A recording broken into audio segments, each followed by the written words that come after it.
Hi everyone, welcome back to the third episode of the Blueprint podcast. Today I'm joined by Jack Harper, founder of one of my favourite brands at the moment, Aeliza. Jack spent 2 years designing under Samuel Ross for a Cold War before starting his own project. He's now created several successful events for the brand and has really started to build a cult following for Aeliza. Fresh off a Paris showroom during Paris Fashion Week, we talk about Jack's background, his experience with creating and running unique and engaging events, the step from e-commerce to wholesale, how he's built creative systems to work in his purpose and meaning to all of his work. We talk about the psychological element that goes into sustainability that isn't really spoken about much, his creative and business advice to people earlier on in their journey, and so much more packed into this. This was genuinely one of the most insightful conversations I've ever had, and I'm sure you'll all think the same. Before we start for all my listeners, I'm currently doing 20% off my products at rvgd.co.uk using the code BLUEPRINT in all caps. I won't take any sponsors or ads on these podcasts and just use the revenue from sales to fund providing these for you, so all support is greatly appreciated. Let's get this started. So yeah, background, obviously we spoke about that quickly off camera, but what was your background leading up to the launch of your own project? I'll try and keep it like smooth and simple. So I'm from Brixton, born and raised in Brixton, and then I lived here until I was 8, and then me and my mum moved to Brighton. So I lived there between the ages of 8 and 16, which is a very like contrasting experience to the London mentality of the London living. And then I got a scholarship at a place called Brit School, which is in Croydon, which is South London, and by a fantastic coincidence, my dad lived not too far around there, and so I moved to my dad's for 2 years, and then I got into university in Chelsea, studied graphic design communication, and I was living at that point between these areas, Camberwell, Peckham, New Cross, which is all like southeast London, and ever since really I've kind of maintained living around these areas. I'm a very hardcore South Londoner. I will not move north of the river in any way, shape, or form ever. Yeah. Sure. So, like, had you always had like an interest in graphic design and fashion, or did that kind of come about later on? It's kind of interesting. Like Brighton has a incredible like skate culture. Like it's streetwear, but it's a different kind of. I guess like the streetwear that people from Brighton used to consume is like very like similar to, I guess, you know, on a very like micro level, similar to the kind of consumption from like LA, you know, compared to New York. Like it wasn't very like New York street, it was very LA street. So brands like the Hundreds, Staple, there used to be a Size there and a few skate shops. Like there was one in particular called Route 1 where they used to sell like Enjoy. There was a brand called Train Spotting, which was fucking... I used to love that brand. Yeah. Train Spotting, yeah, and the palm trees.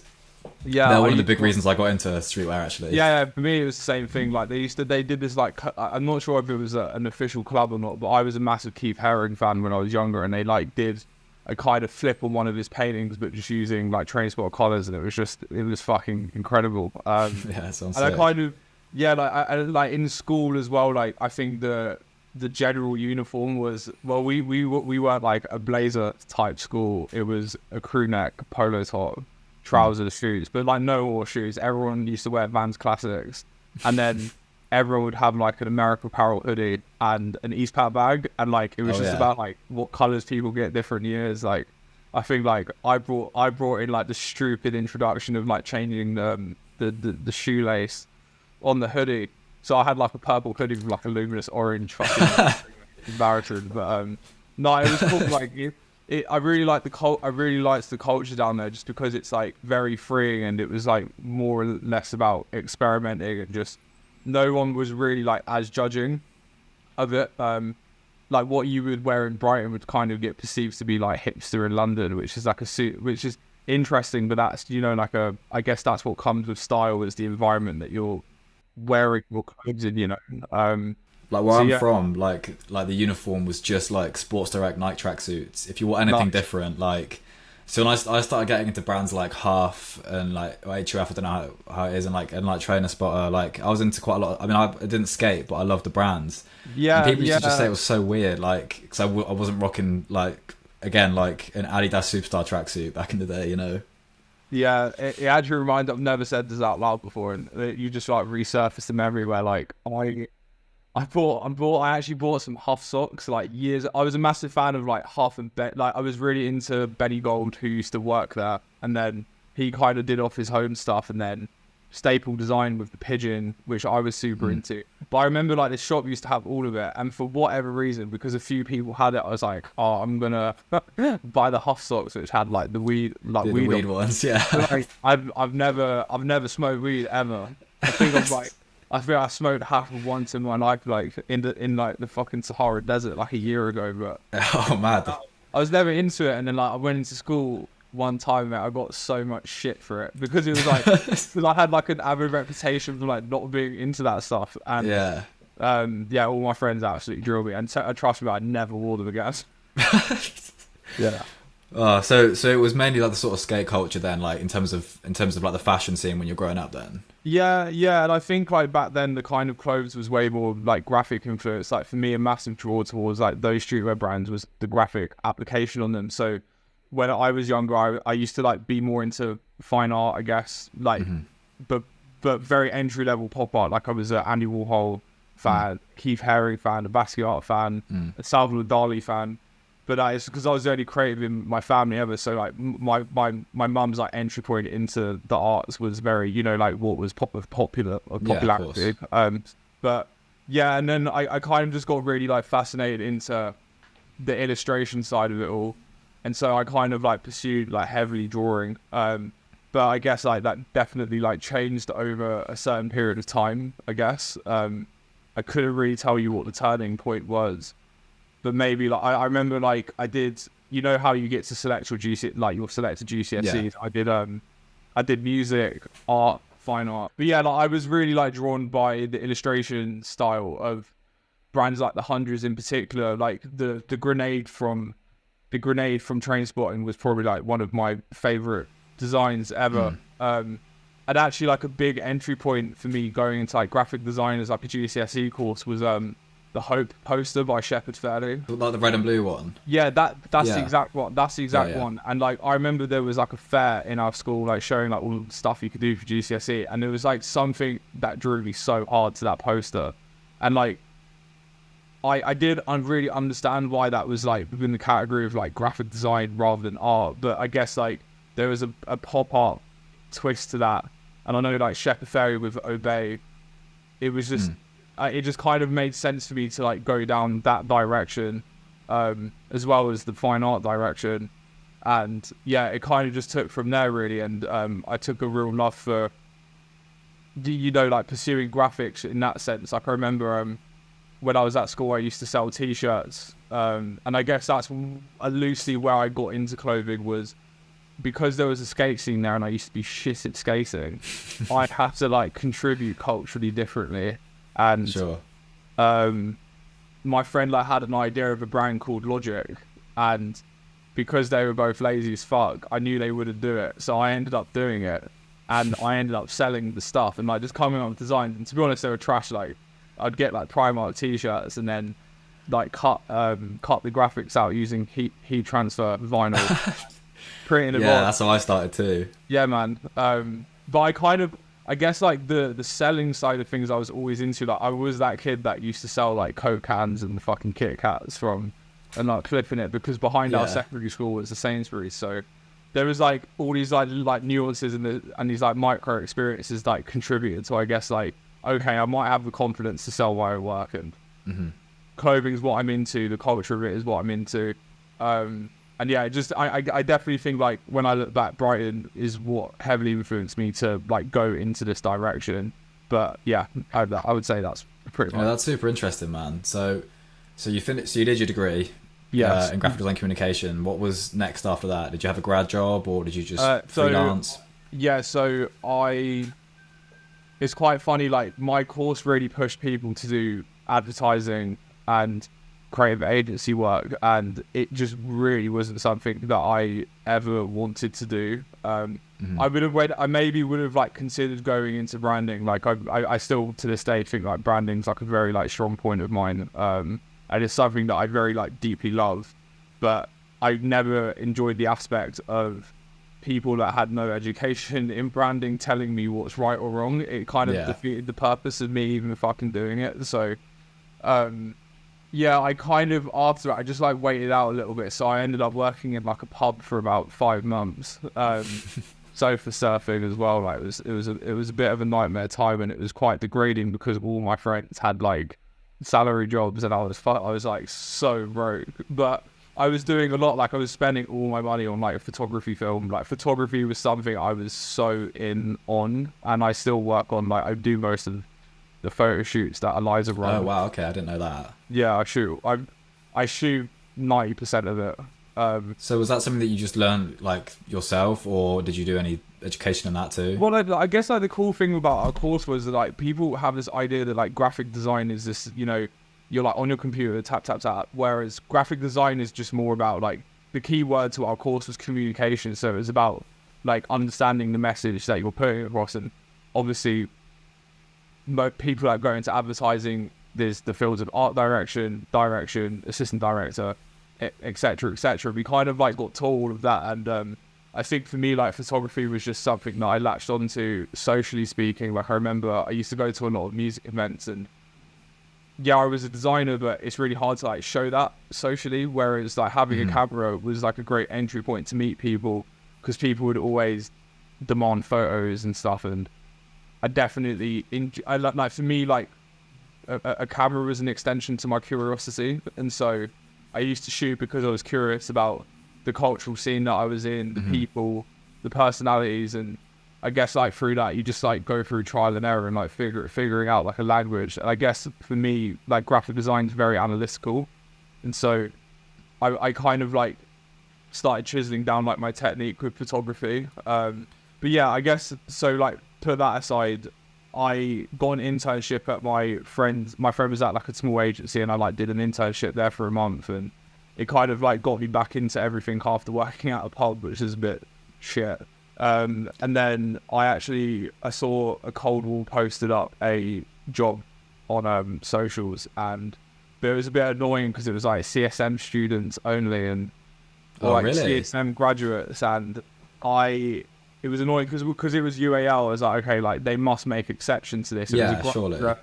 A graphic design and art direction assistant role, and I was it was funny. Like I still to this day have like a massive love-hate with fashion as a whole.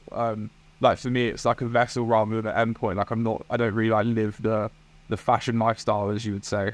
Sure. But a Cold Wall really like resonated with me at a very like I probably found them out in like 2016. I've always been a huge fan of Samuel Ross and his work. Like, yeah, I was so like for me, I found them out because I was a massive fan of Reggie Snow and as an artist, and then I saw Reggie Snow walk down the runway, and so I kind of like tapped into the whole thing from there, and it just resonated with me because of the whole like working class narrative and like the use of materials that they applied on. Like it was something that I like never thought of before, and like Samuel's actually from Brixton before he moved to Northampton. I am as well. Like there was a lot of relatability there. Like I'm from a council estate in Brixton. I come from like pretty much like very not much with a lot of baggage to come with it. But you know, like it was nice to see it. For me, like a Cold Wall was like the one brand that like made sense if it was like something that I would ever pursue like further.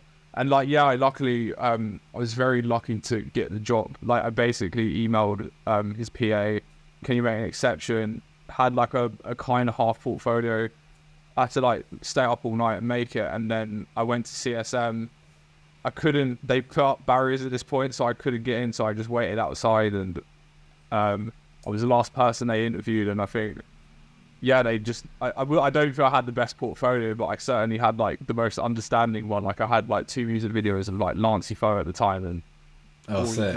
Yeah, like I was involved in like the scene that they were in, which you know, I guess is a big part of it. Is like a massive part of it is understanding, you know, like your audience, and I was involved, you know, like I was a fan of it, but I'm very like about the work, and I'm ready to like put my head down and not fanboy. And yeah, I had that job for 2 years, luckily, which was really.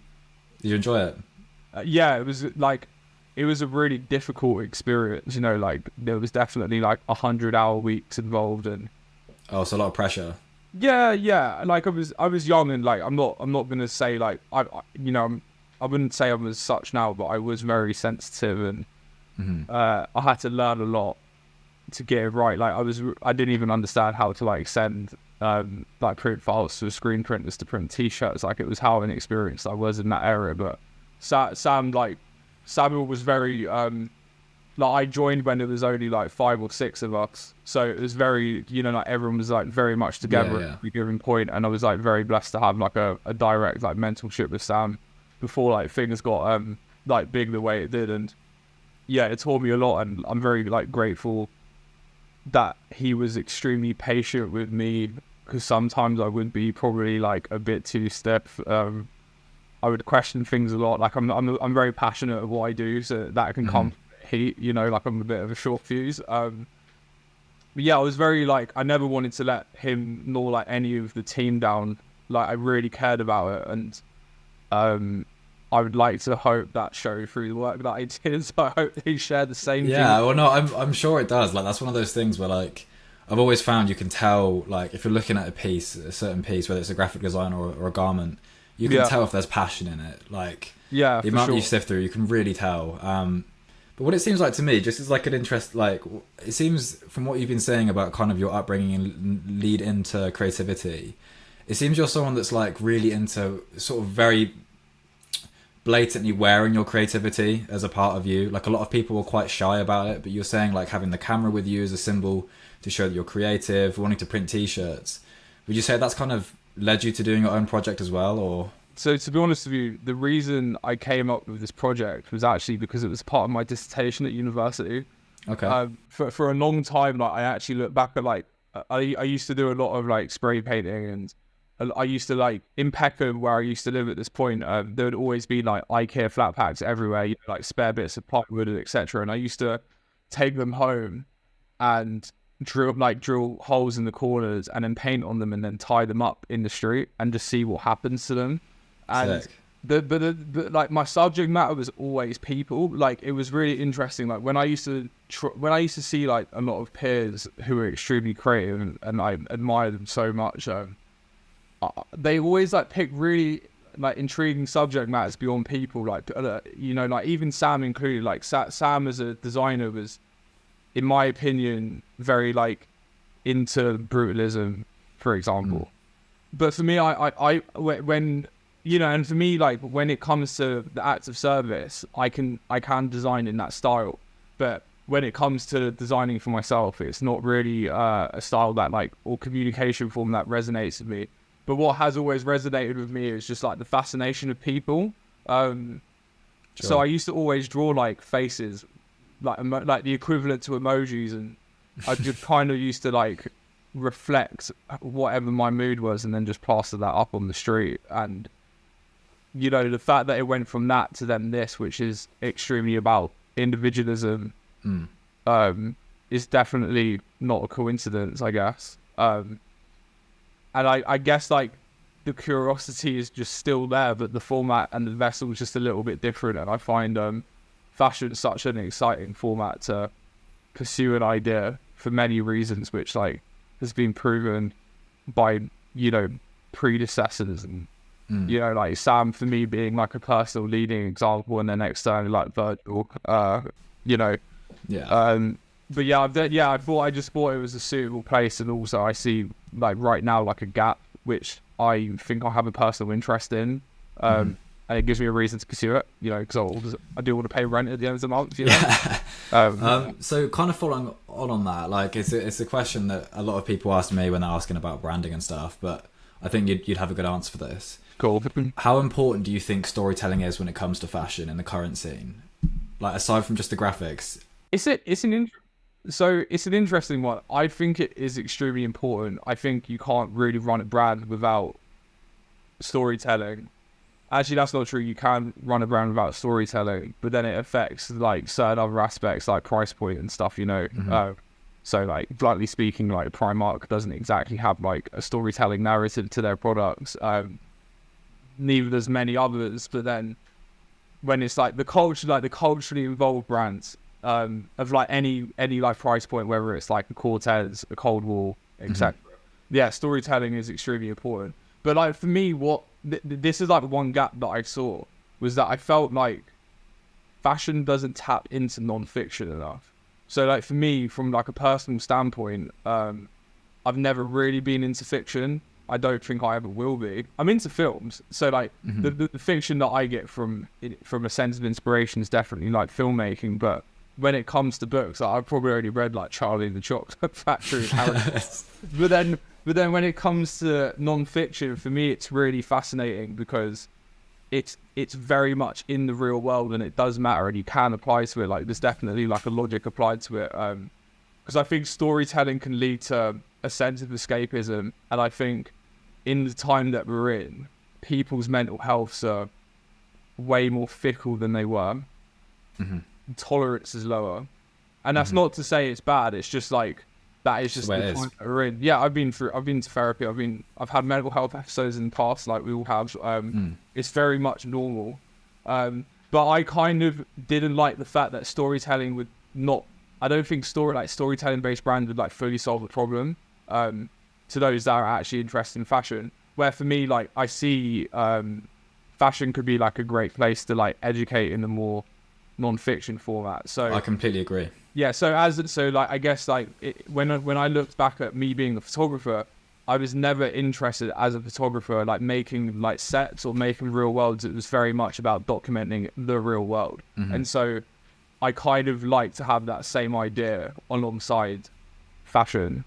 No, I think that's exactly I think why I've been so drawn to your work, because that's always been my approach with anything that I'm designing or making. I've always wanted to incorporate like some sort of meaning and value to the product, like it transcends just the fabrics it's used on. But I don't like creating fictional worlds, all this kind of stuff. I like my last few pieces I've done, it's been a kind of commentary on the scape of AI right now and like how that kind of thing. But before that, my first full piece of work was about identity and how identity is explored in people, right through from like biological to sociocultural ways.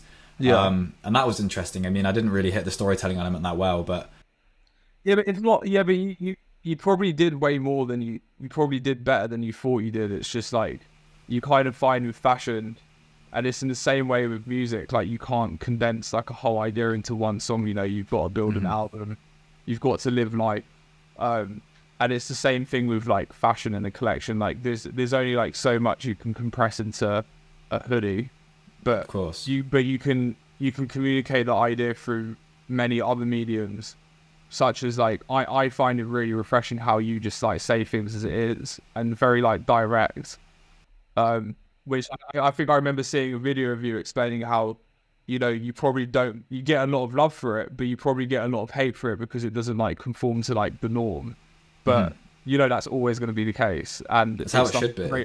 Like for me, I was highly interested in your work because of the way you put it across, which was like very new to me and very direct, and I think it's very tasteful in like the sense of context.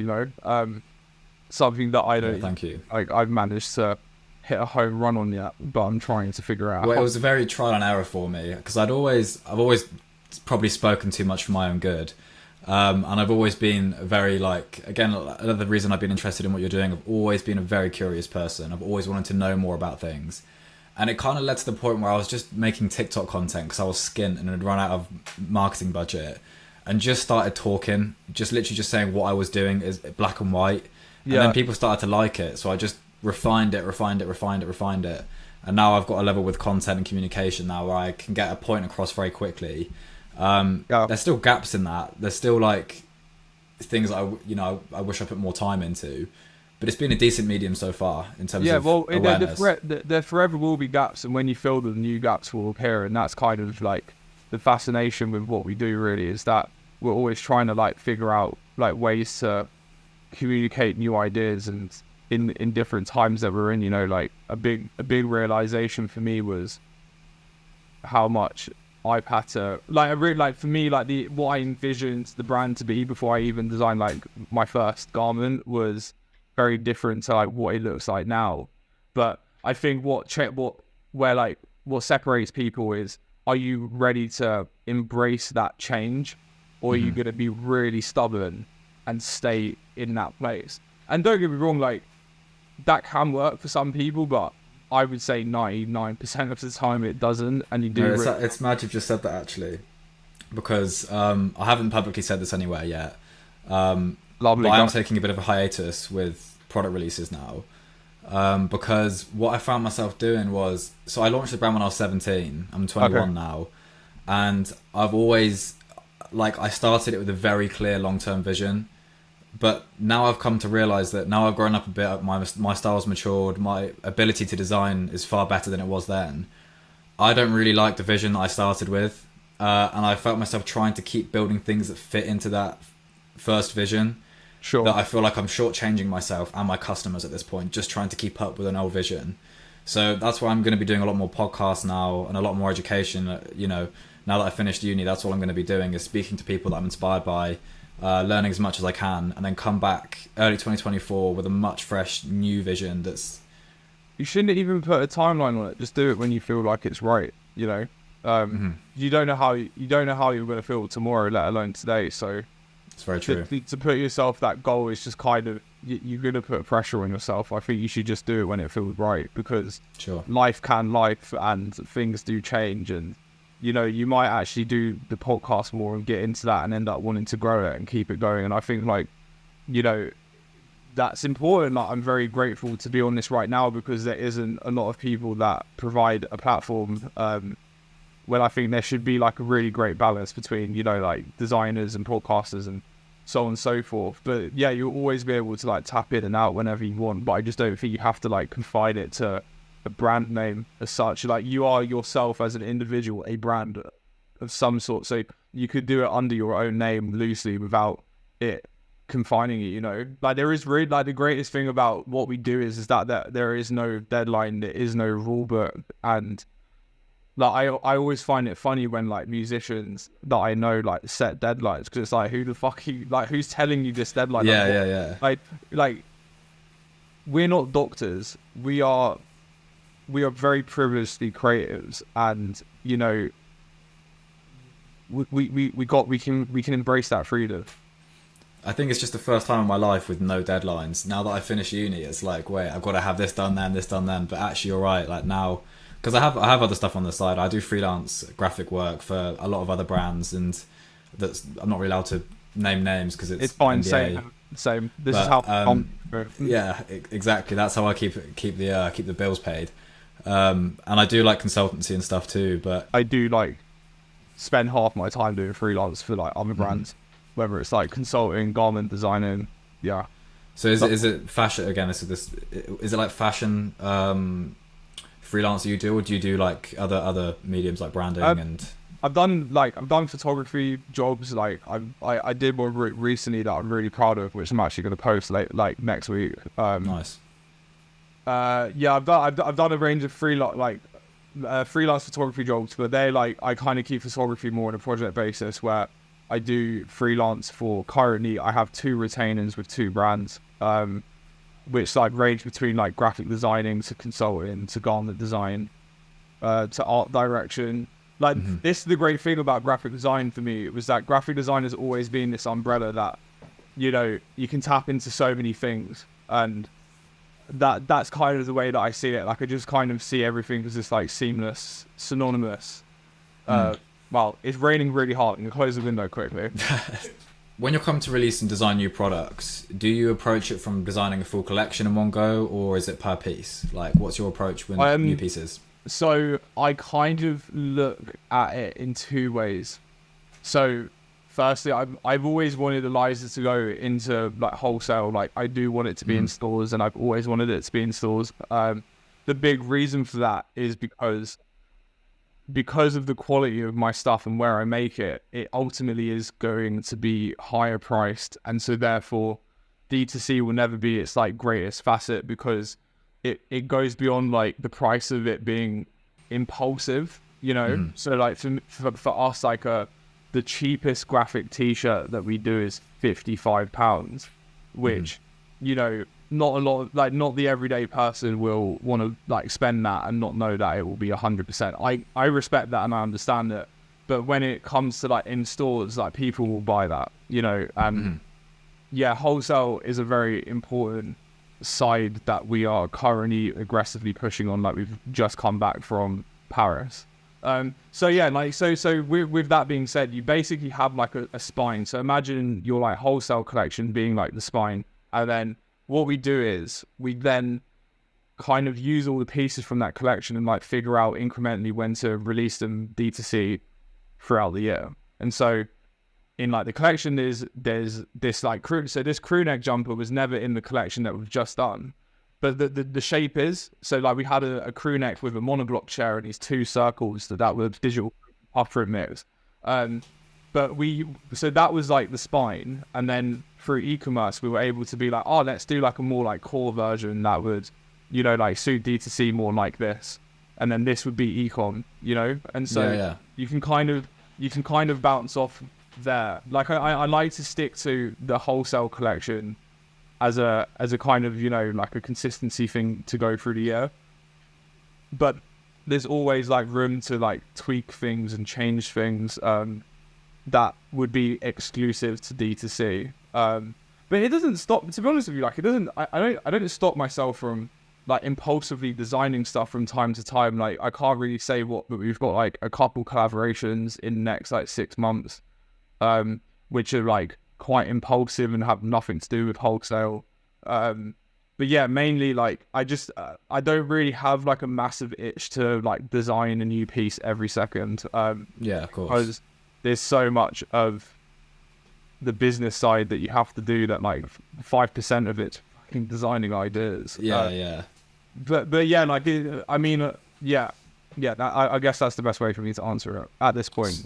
So that leads me quite well on to the next question I was going to ask. It's Lovely. something that I've done a lot of myself, and I've always found them to be really successful, is in-person events and like showrooms and stuff like that. I've not done a showroom yet, but for you, how have you found doing more in real life sort of based stuff so people can actually see and feel the products? Yeah, I mean, I probably couldn't do what I do without doing that stuff, because for me, there's a real gratitude that comes with it, you know? It's like, what's the difference between 100 likes on the post versus 100 people in the room saying they like all stuff? It's just, you feel the weight of people more in person. And well, for us, like we've done a few things. Like my business partner Nosa is like an amazing DJ, and he's got a lot of experience in doing events. I've had experience through like ACW doing installations and that side. So we kind of have like come together in, you know, making Aeliza centric events happen in London, which has been amazing. And it's just a real good excuse to get people together and do something. I don't like to be we do it differently, like we all say it, but you know, do something that makes people feel something that they can resonate with beyond the evening, you know. So like what's the approach then when you're designing an event or a space? Where'd you start with that? Okay, so from like a branding standpoint, you know, I very much live what the brand is about, because its ethos is the same. Like we're a brand that's very like ethos driven. Like I'm not selling a lifestyle, like I'm just selling like a mindset approach and a belief system, I guess. Sure. And Nosa follows the same thing. And so I guess like firstly we kind of look at that, and then we then think about, okay, like what do we want people to see and experience? And you know, we just kind of creatively like build something from those ideas really. So I can tap into an example of one that we did, which I'm really proud of. We did a event. Now it was actually our first event, which was like for us the equivalent to a runway show. Like we can put way too much money into it, like and put way too much money into it. Like we basically, I had this like analogy about what it is that I'm personally trying to achieve within the realms of like fashion, and like for me, a big part of it is about, I'm not here trying to like reinvent the t-shirt, but what I am trying to attempt is to invent or reinvent people's relationship with the t-shirt. So how can I make someone look at something differently? So how can like someone look at this as like a disposable object versus it looking like a sentimental piece that they will hold for a really long time? And we basically built this space in this like archway in this space called Forever Good, and we got felt and input LEDs into the felt, which kind of resembled like a starry night into the sky. Yeah, sick. it was the whole event was analog. There was no digital screens involved. We built these like decks out of like what you would use for storage. It was so fucking DIY. but the main thing about it was we had these things called diffraction glasses, and diffraction glasses, when you put them on, they just split light up. So in the space there was only white light and smoke, like smoke machines, and there was like mirrors that were already in the space. That sounds fucking sick. It was like, yeah, it was really, really beautiful. And the space was great without the glasses, but then when you put the glasses on, the space changes and evolves completely without anything actually changing. It's just your perception of it changes. Mm-hmm. And what was really interesting was the response people had with it, because people like, what? Like, I remember one of my best friends, Finch, like he put them on and like his jaw dropped, because he was explaining how like the only time he's ever seen an effect like this happen is through like his phone, through like an Instagram filter. So to then like bring that experience only like into an analog item that only you can see and you can explain through your own eyes was really powerful to a lot of people.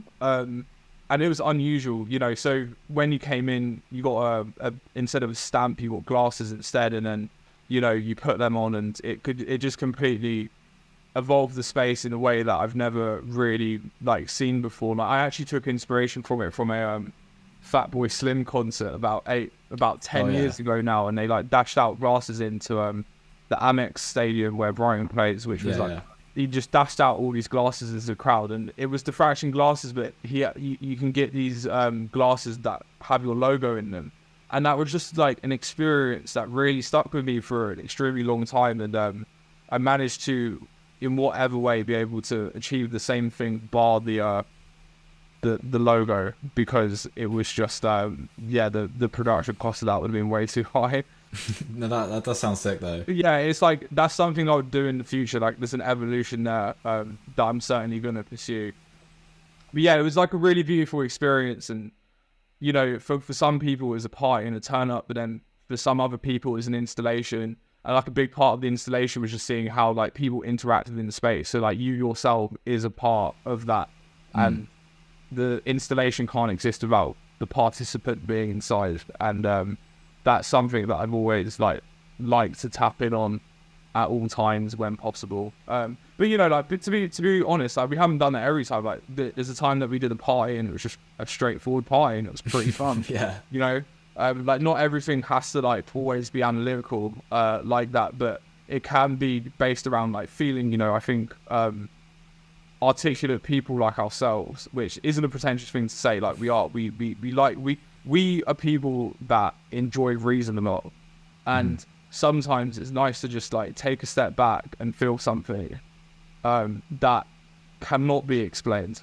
and that is also something that I like to deliver with Aeliza in real life, because that kind of is like a healthy juxtaposition between the way that we communicate on social media, which is primarily the main point of contact with us until we get into retailers. So we've done that.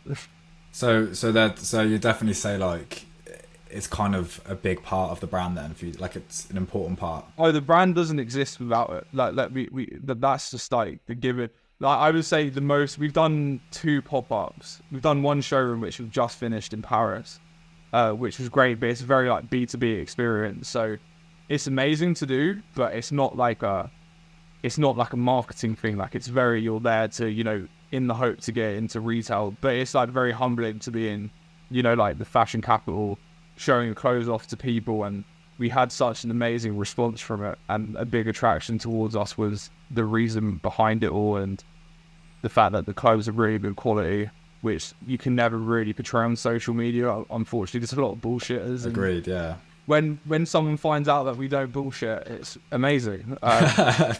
Amen. Something that I'd like really recommend any designer artist doing, if they have like the privilege of having a space to host people in, is to do like open days. And I'll tell you like why I started this. So we did a really successful pop-up last summer in London, and it was brilliant. But you know, I'm not gonna lie, the economy's shit. And we can't just be spending, this is the business me talking about, you can't just be like spending constant money in, you know, opening a space in the hope to sell products. And I guess like for me, the conflicts with doing a pop-up again was because there wasn't like any real reason to create a new experience, and that comes with like the debate around like scarcity. Like I don't want to do it too often. But an open day was a great idea because we had a bomber jacket that was selling for £300, and we had quite a lot of them, like too many in my opinion. But it was the minimum and it was worth the risk. And I just know, like, even I wouldn't buy that. Like, when I say I wouldn't buy that, I wouldn't blindly buy a product that expensive without having to try it first. And so we built like an appointment system where we would have like 4 people maximum per hour for a day to come in and like try stuff. But what was great about it was like, it wasn't just about the jackets, even though like the aim was to sell the jackets, but it was everything else. Like, we wasn't selling an experience, we were actually showing how it is. And that goes back to the whole documentary narrative that I was saying earlier. And we had like a lot of young people come through and just be like, oh wow, this is like your process, this is how you achieve it, this is like where your stuff is stocked, this is the equipment you need to make this happen, you know. And in like some weird way, it was actually way more successful than a pop-up, because pop-up you're selling a story and you're selling like an experience, but that experience only like lives where this is every day, you know. No, I think that makes a lot of sense. Like, people crave that authenticity these days, and like, and I think adding that personal attachment, I can see why that was so popular.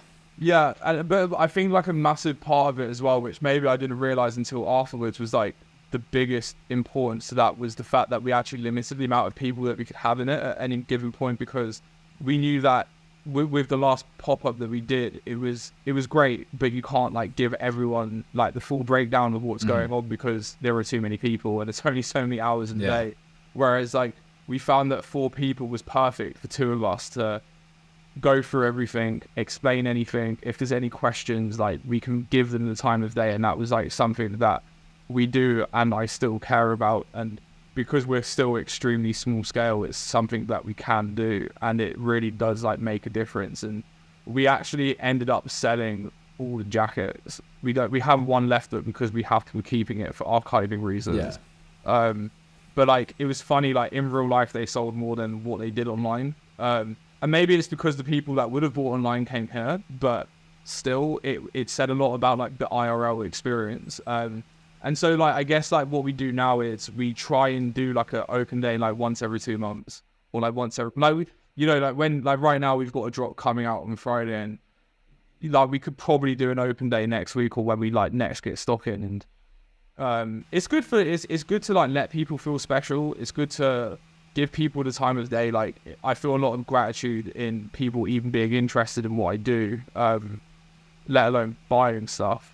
And so I'm very, mate, I'm so happy to just like talk my shit, and not only that, just like connect with new people and get to know what they're getting up to, and like seeing like if you know there's anything there where we could like work in the future. Like two of my interns we met through the open days, and they're great people. Oh, and like, wow, okay. Yeah, and they were really, they had great attitudes, and they were really good at what they did, and to be taught them a lot, and like we learned from them as well. And it was you know, that's the beauty of having these things up, is just like taking, you know, putting the phone down and having in real life experiences where you can, like, even though, you know, the restriction was that we didn't have much money, but we got a studio, so that let's just do something. And it's nice, like we just have all our like sketches like plastered on the wall, and then we update our board with like maybe what we're doing next, or like our lookbook, and then we've got like a rail and full of our like clothes. And yeah, like it's just good for people to come through and see what's going on.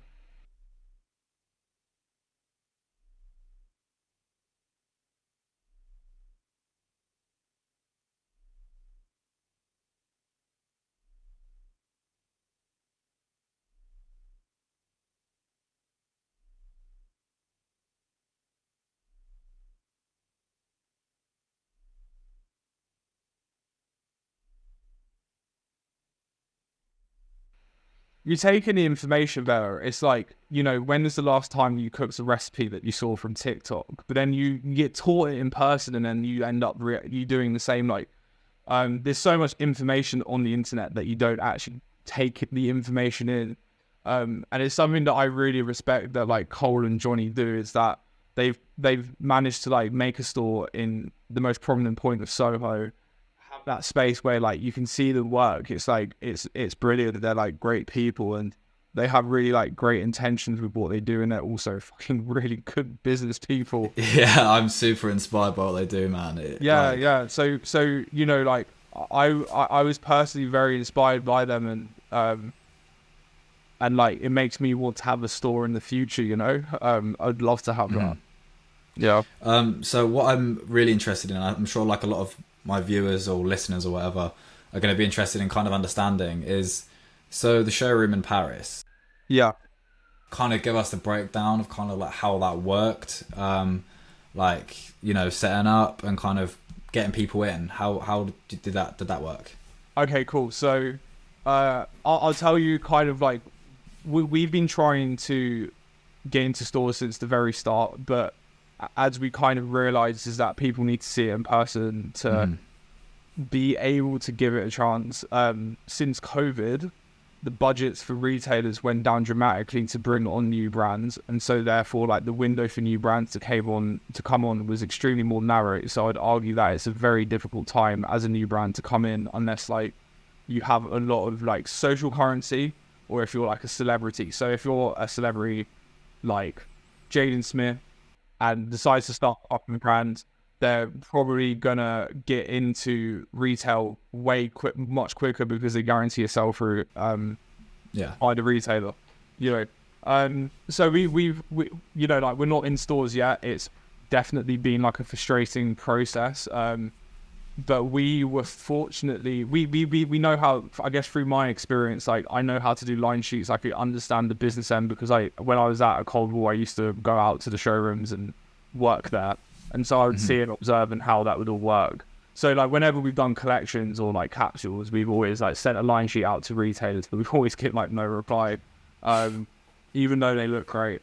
And yeah, we actually got approached by an agency called Impossible Objects, which they're based in London, and they wanted to, long story short, have us as a guest in their showroom. Awesome. We were skeptical because we were actually going to have a showroom in Tokyo earlier in the year. So we actually so we recently released this collection, but we've had it shot and finished since February. But we kind of wanted to align it like correctly with when we were gonna like publicly show it. And the Tokyo showroom fell through because the sales agent that wanted to take us out was having too much of a debate about like the expense of our stuff, and they were just being too flaky, and they liked the idea of having us on, but they were just being like really annoying to follow through with, and so we just were like, this isn't going to work. So yeah, and luckily these lot, they saw us, they didn't actually know we were doing a collection. Like they based their judgment off of like our monthly releases, and they just wanted to see if we could take stuff out, and we're like, oh, we've actually just finished the collection, would you like to come and see it? And it's run by three of them, Kira, Josh and Ezra, and they came through. And from my point of view, that this is not what, like, I don't know how they truly felt, but it felt like they were positively surprised, and they were very reassured by like the quality of our stuff, you know. And I guess like there's such a like golf course scene in the UK at the minute that there isn't really many conceptual brands like ourselves, but you don't tend to get conceptual brands with good quality products at the same time. We kind of like hit this like real nice in between where we have the avant-garde's the idea, but the way it's presented is one, extremely digestible and not pretentious, but also at very good quality, so it can last an extremely long time. And yeah, they just invited us. It costs basically, if there's let's say you yourself are the agency, you rent out a space in Paris, and you'll have a client list that these clients will want to come through and see. And what we pay is the contribution costs into paying for the space to be rented, because there's no guarantee that anything can happen. So we pay a couple £1,000 contribute into being in the space. And the agency kindly handled like getting everything shipped over there. So when you like take samples into Paris, you have to get it declared. Luckily, because they were doing it, they were able to do the whole process. Yeah. Drove it in a white van alongside the other brands that were showing in the space. And yeah, we when we posted that we were doing a Paris showroom, we got one appointment from us because we don't have an audience that expects us to be able to retail. But what happens is that when the other brands have appointments, the people that come through end up looking at everyone else anyway.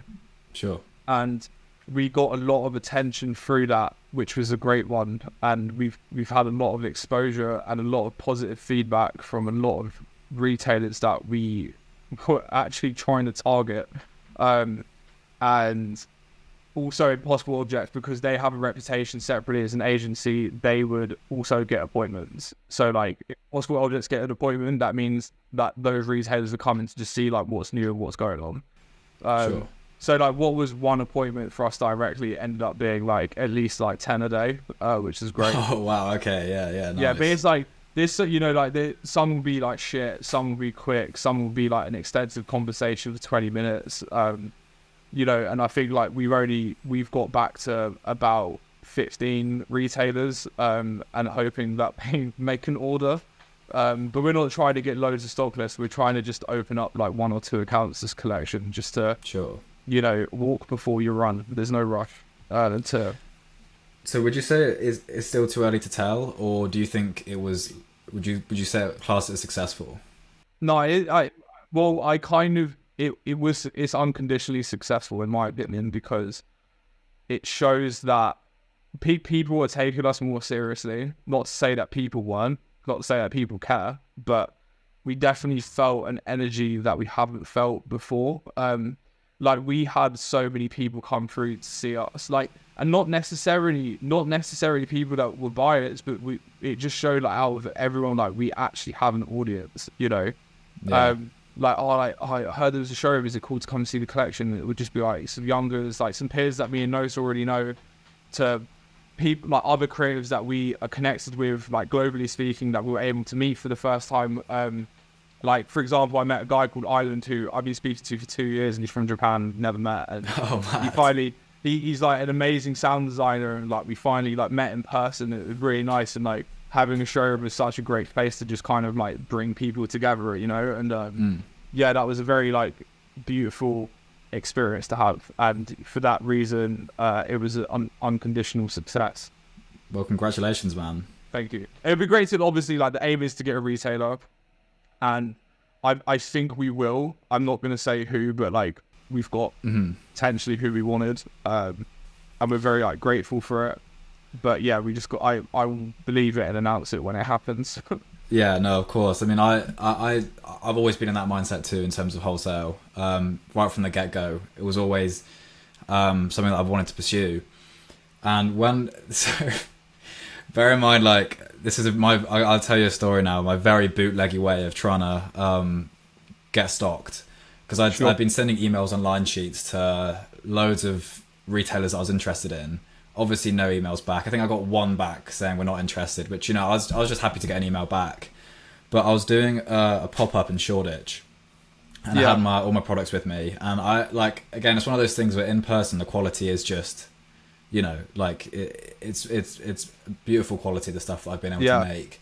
So I took some of my favourite pieces, went into Selfridges in Oxford Street, and just literally went and found the manager and asked if I could speak to him about how I go about stocking products. And at first he was a bit like, okay, but we've got a few members of staff down, and I think there was like 4 of us going through my products that I brought with me, all of them saying how much they really liked them, all this sort of stuff. And at first I was like, again, it was the validation that I'd been sort of craving that got me a bit overexcited about it.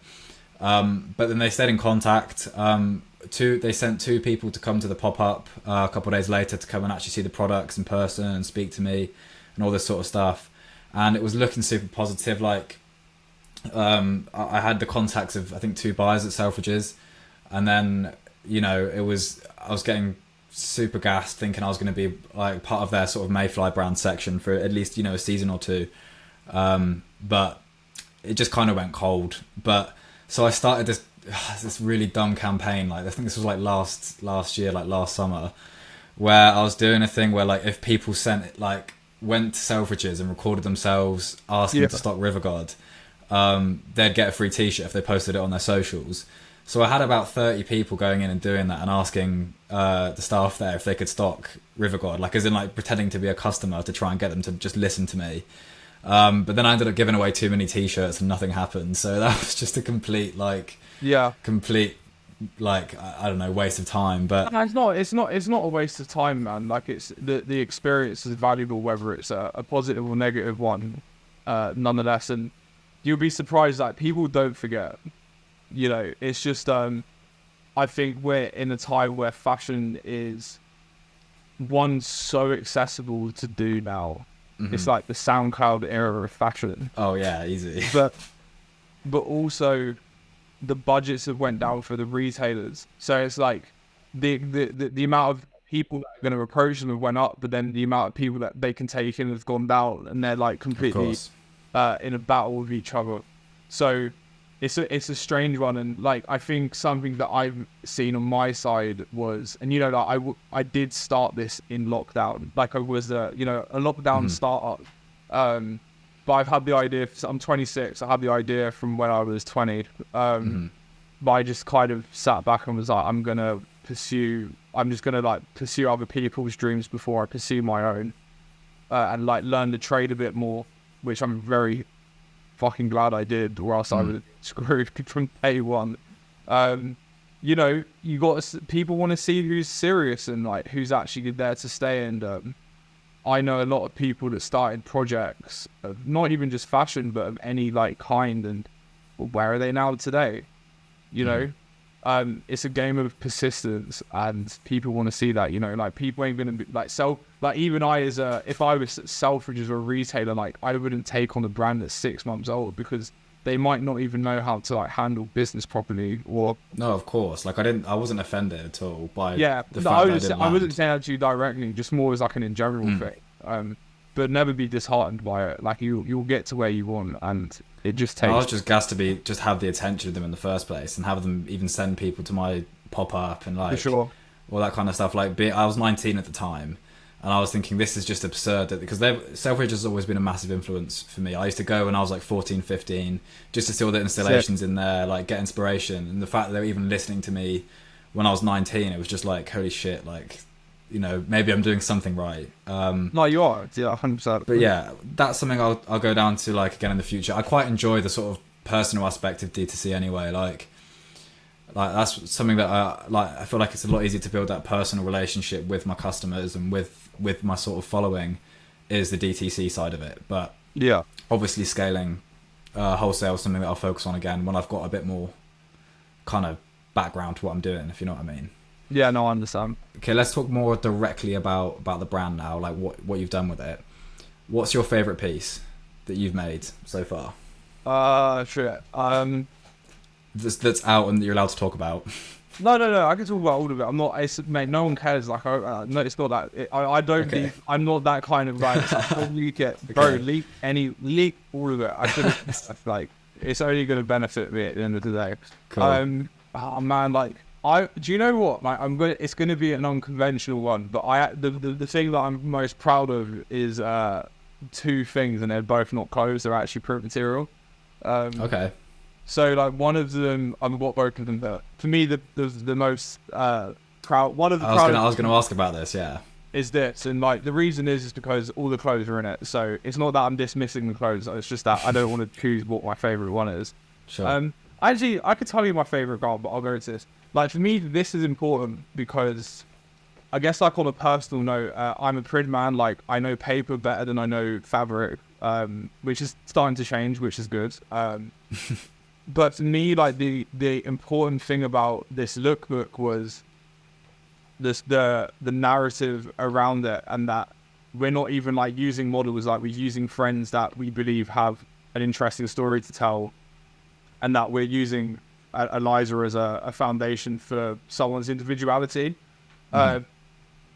And we like show that in such a balanced manner. You know, like when people say like showcase your individuality, like you think of like the loudest person in the room. It's like, no, it's not about that. And like not everyone wants to be that person, you know. Like I'm quite a uniform person. My assistant Nashmia, who is like one of the models in this, you know, she doesn't want to be that person either, you know. Like she has really strong beliefs in like Christianity, for example. Like she lives by that, and she has a strong moral, you know, like she has a strong belief system out of religion that she lives by, you know. And to me, like what and society should also champion that, as well as the louder, the provocative. There's a space for both. And Agreed.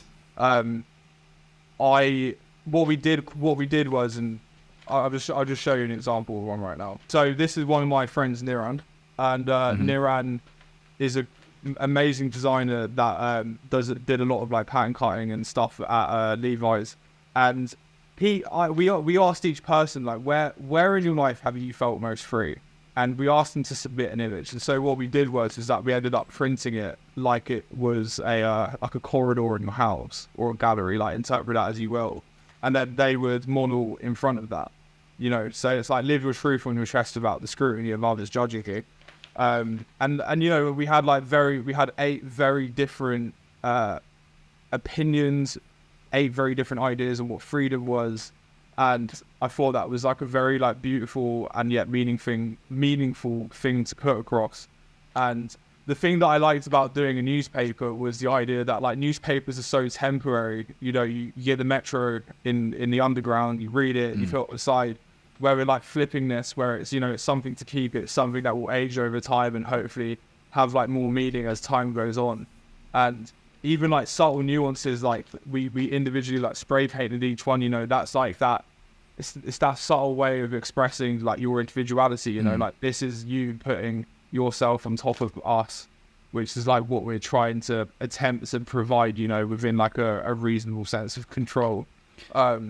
And it was just a very, I don't know, I look at this and I'm very proud of it from a sense that at the start, this is what I wanted to achieve. And as like the brand is growing, we're able to express that more and more as the time goes on. No, I loved it. I loved the series you did there. A version here, like we use like a binder. This is actually just a receipt printer, you know. Oh yeah. And, you know, like each of the looks at the front and then having the text that, you know, that's actually the old version. But yeah, we've got, you know, like it's those little things like using restriction to build a brand identity is something that like I'm from, like I've always had to use what I have. Like I shoot all our videos on a camcorder that costs like £70 on PC World. But it's not for like the aesthetical gain, it's just because once upon a time that's all what I could do. And I want to show people that like that's all what you need to be able to do like great things if you just like take a lot of care for it. And that is something I'm deeply proud of, I'd say. Yeah, I love that series. That was one of the things where like I think it was when I was scrolling through that I was like, it inspired me a lot. It made me start thinking about where I felt most free and all this kind of stuff. And anyone that's listening or watching, definitely check it out on his socials. It's really interesting, little, almost like case study. But I found it really interesting. That's what we refer to them. We don't say season 1 or like we used to say season 1, but then we're like, what does season mean to us? Like season's temporary, where like case study makes it feel, and it is more like research. And research always leads on to something bigger, which is permanent. Like research is always valuable because you realize something, and that always has like a permanent effect on like the individual. And so I guess like the fun thing with fashion is that it personifies the research. And the reason we're even talking right now is because you're interested in it, but fashion's also a tangible medium that people can like grasp on. Whereas I could just do a research paper and publish it, but then it probably wouldn't get the attention that I believe it should get, because I believe it holds a lot of value. But it gives people a way of expressing that themselves too, like wearing, you know, your symbols that you use as part of the brand, and some of the outfits, especially in that sort of mini lookbook series, like it gives people a way to also express that same belief system, which I think is a really important part that a lot of people overlook. That the sort of power of like, You know, when people are wearing a garment, they're not just wearing it because it looks good. They're wearing it because it expresses a part of their personality. Yeah, but it's like, but that's my thing though, is that it can go even more beyond the means of expressing themselves. It can just be like in the well, like I'm agnostic personally. Like I come from a Christian family, but I've been exposed to like a lot of religion in my time due to being from London, past relationships and so forth.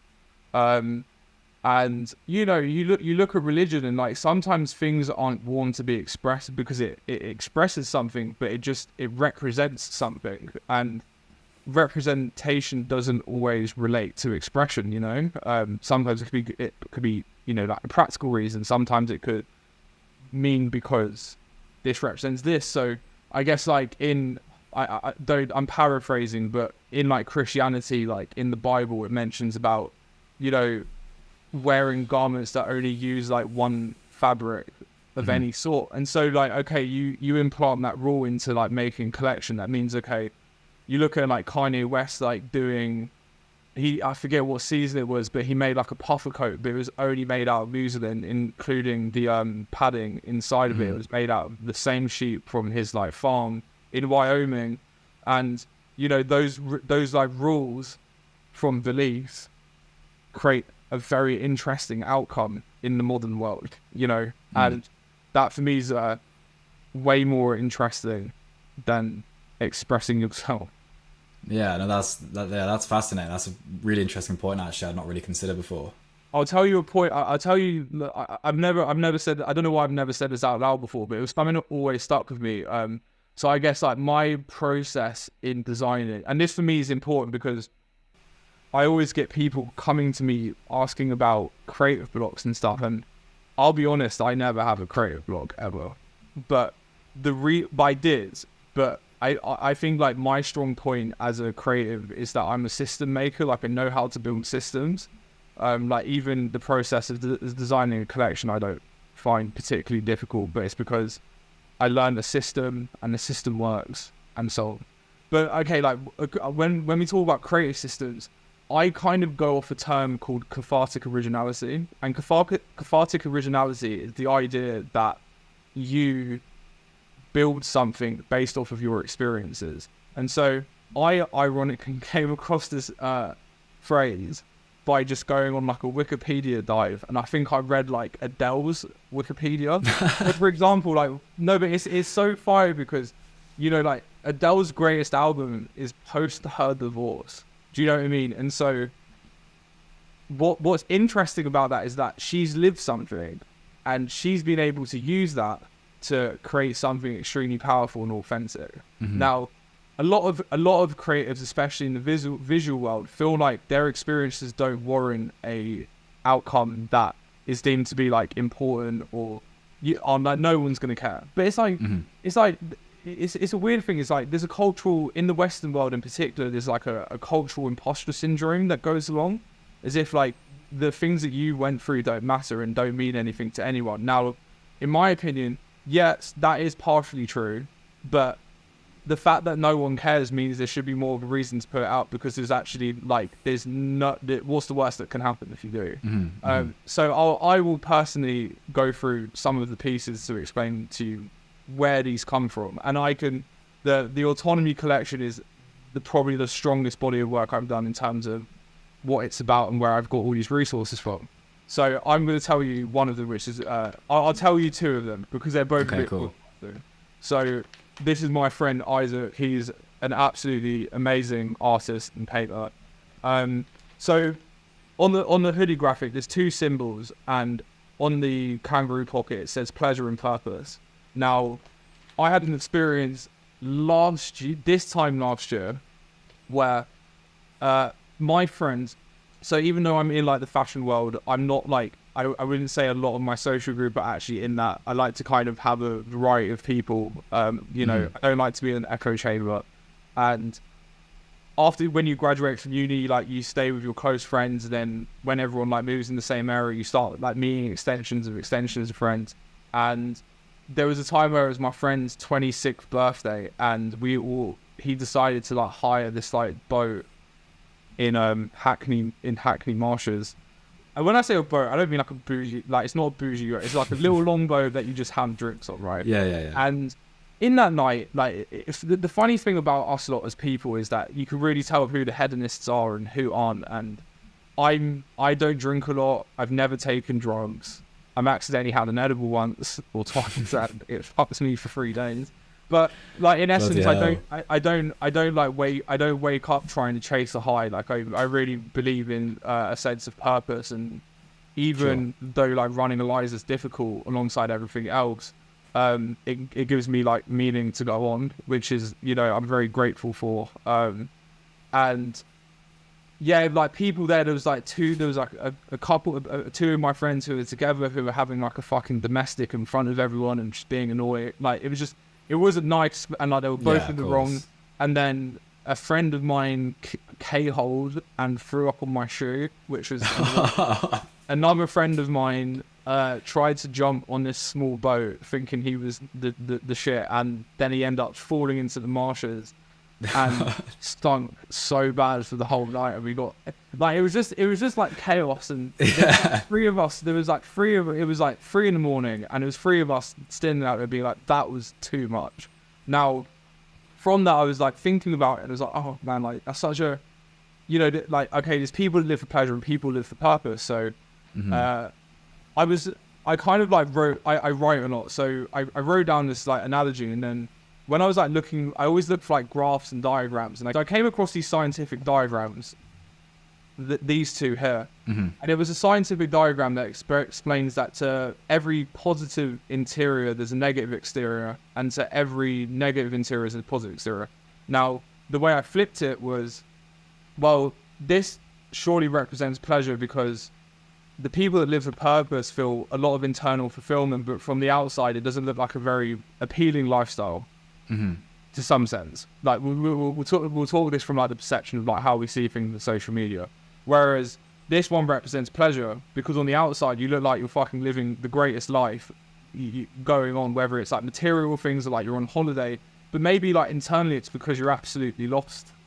So no, that's fascinating, man. So the thing is with those two things is that neither's right or wrong, and the big thing about Aeliza is that I don't like to showcase my personal opinion too much. I like to just show things objectively, and then you guys make a decision on it. So that kind of accumulated into what was that double zip hoodie, which is from a very unintellectual experience. You know, that's from like a real world thing that happened, which, you know, going back to like originality thing is exactly what it's about. I guess like the only thing that makes it particular to myself is that I have a style, and so I guess that's what fabricates the cathartic originality, you know. And I think it's a very like sustainable way of designing things.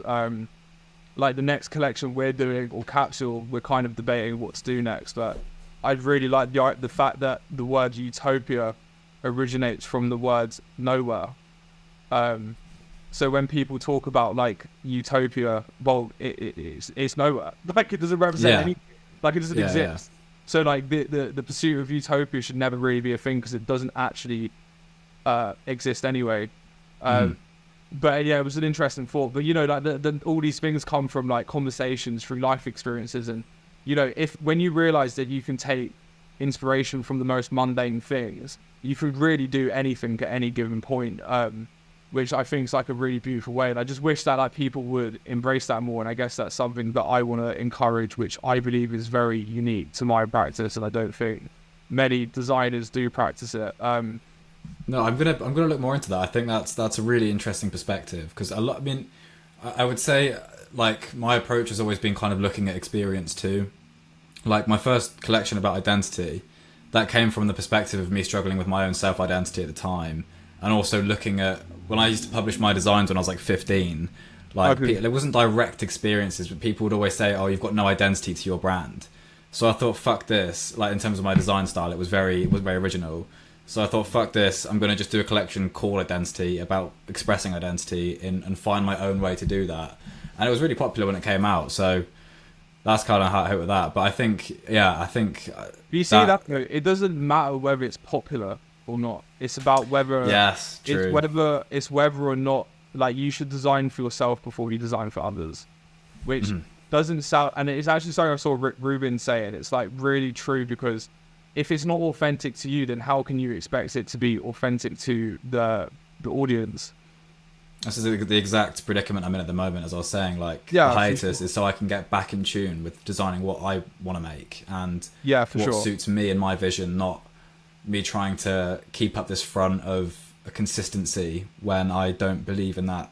Yeah, so it's hard. much. It's hard to be consistent in something that you don't believe in. Whereas, like, if you believe in something and if you live it, it's naturally inherent to be consistent. But consistency doesn't mean do the same thing, because I'm not who I was when I was 20 years old, and the things that I used to design then is not what I design now. But that is like natural evolution anyway, which like a brand should go through, I believe, to be a successful brand.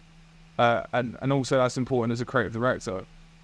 And I think, not to go off on a tangent, but I think there's a problem in the design world at the minute where it, like, being insular is extremely glamorized. So the whole, you know, like non-stop grinds, like fucking sleeping 4 hours a day and all this shit. And it's like, cool. That is one way of being successful, is by having a mad work ethic, which is cool.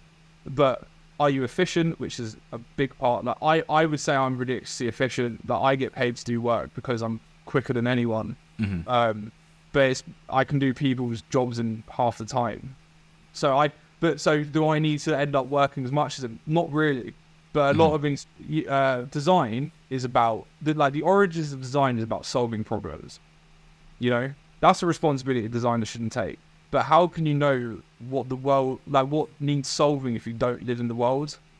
You don't know what the world needs to solve if you don't experience the world. And like, experiencing the world is putting your phone down, putting your iPad down, and going out with your friends, reading, like going on holiday, like just living, you know, like mundane things. Like, it's important that designers go through that. Any creator should go through it, because that is actually the place where you can obtain so much experience from. And I don't think I would be able to design if I didn't do that, you know? Yeah, that's literally like yesterday evening I got back, but I went to Berlin this last weekend purely for that purpose, just because I've always thought the city seemed really cool. I've always been really into street art. Like, my dad has always been big into graffiti, so growing up I was always around that kind of stuff. Yeah. And I just thought, you know what, like, I've been in this bubble finishing off uni, doing all my exams. I needed to go to a place to just experience and see new shit with, like, again, I had no 5G because I'm not trying to pay the post-Brexit roaming charges on my phone. Sure. So I was just walking around, just seeing the art, the architecture, the fashion scene there, the club scene there, just seeing all the crazy sort of... And I feel really refreshed, like really ready to just start putting pen to paper again with some like a fresh perspective. I was only there for like 5 days, but enough of that was just so different to just scrolling through Pinterest or, you know, going looking at Instagram aesthetic pages. Well, yeah, no, exactly. Like and I see a lot of projects of any sort that are very directly inspired by mood boards, like in fashion.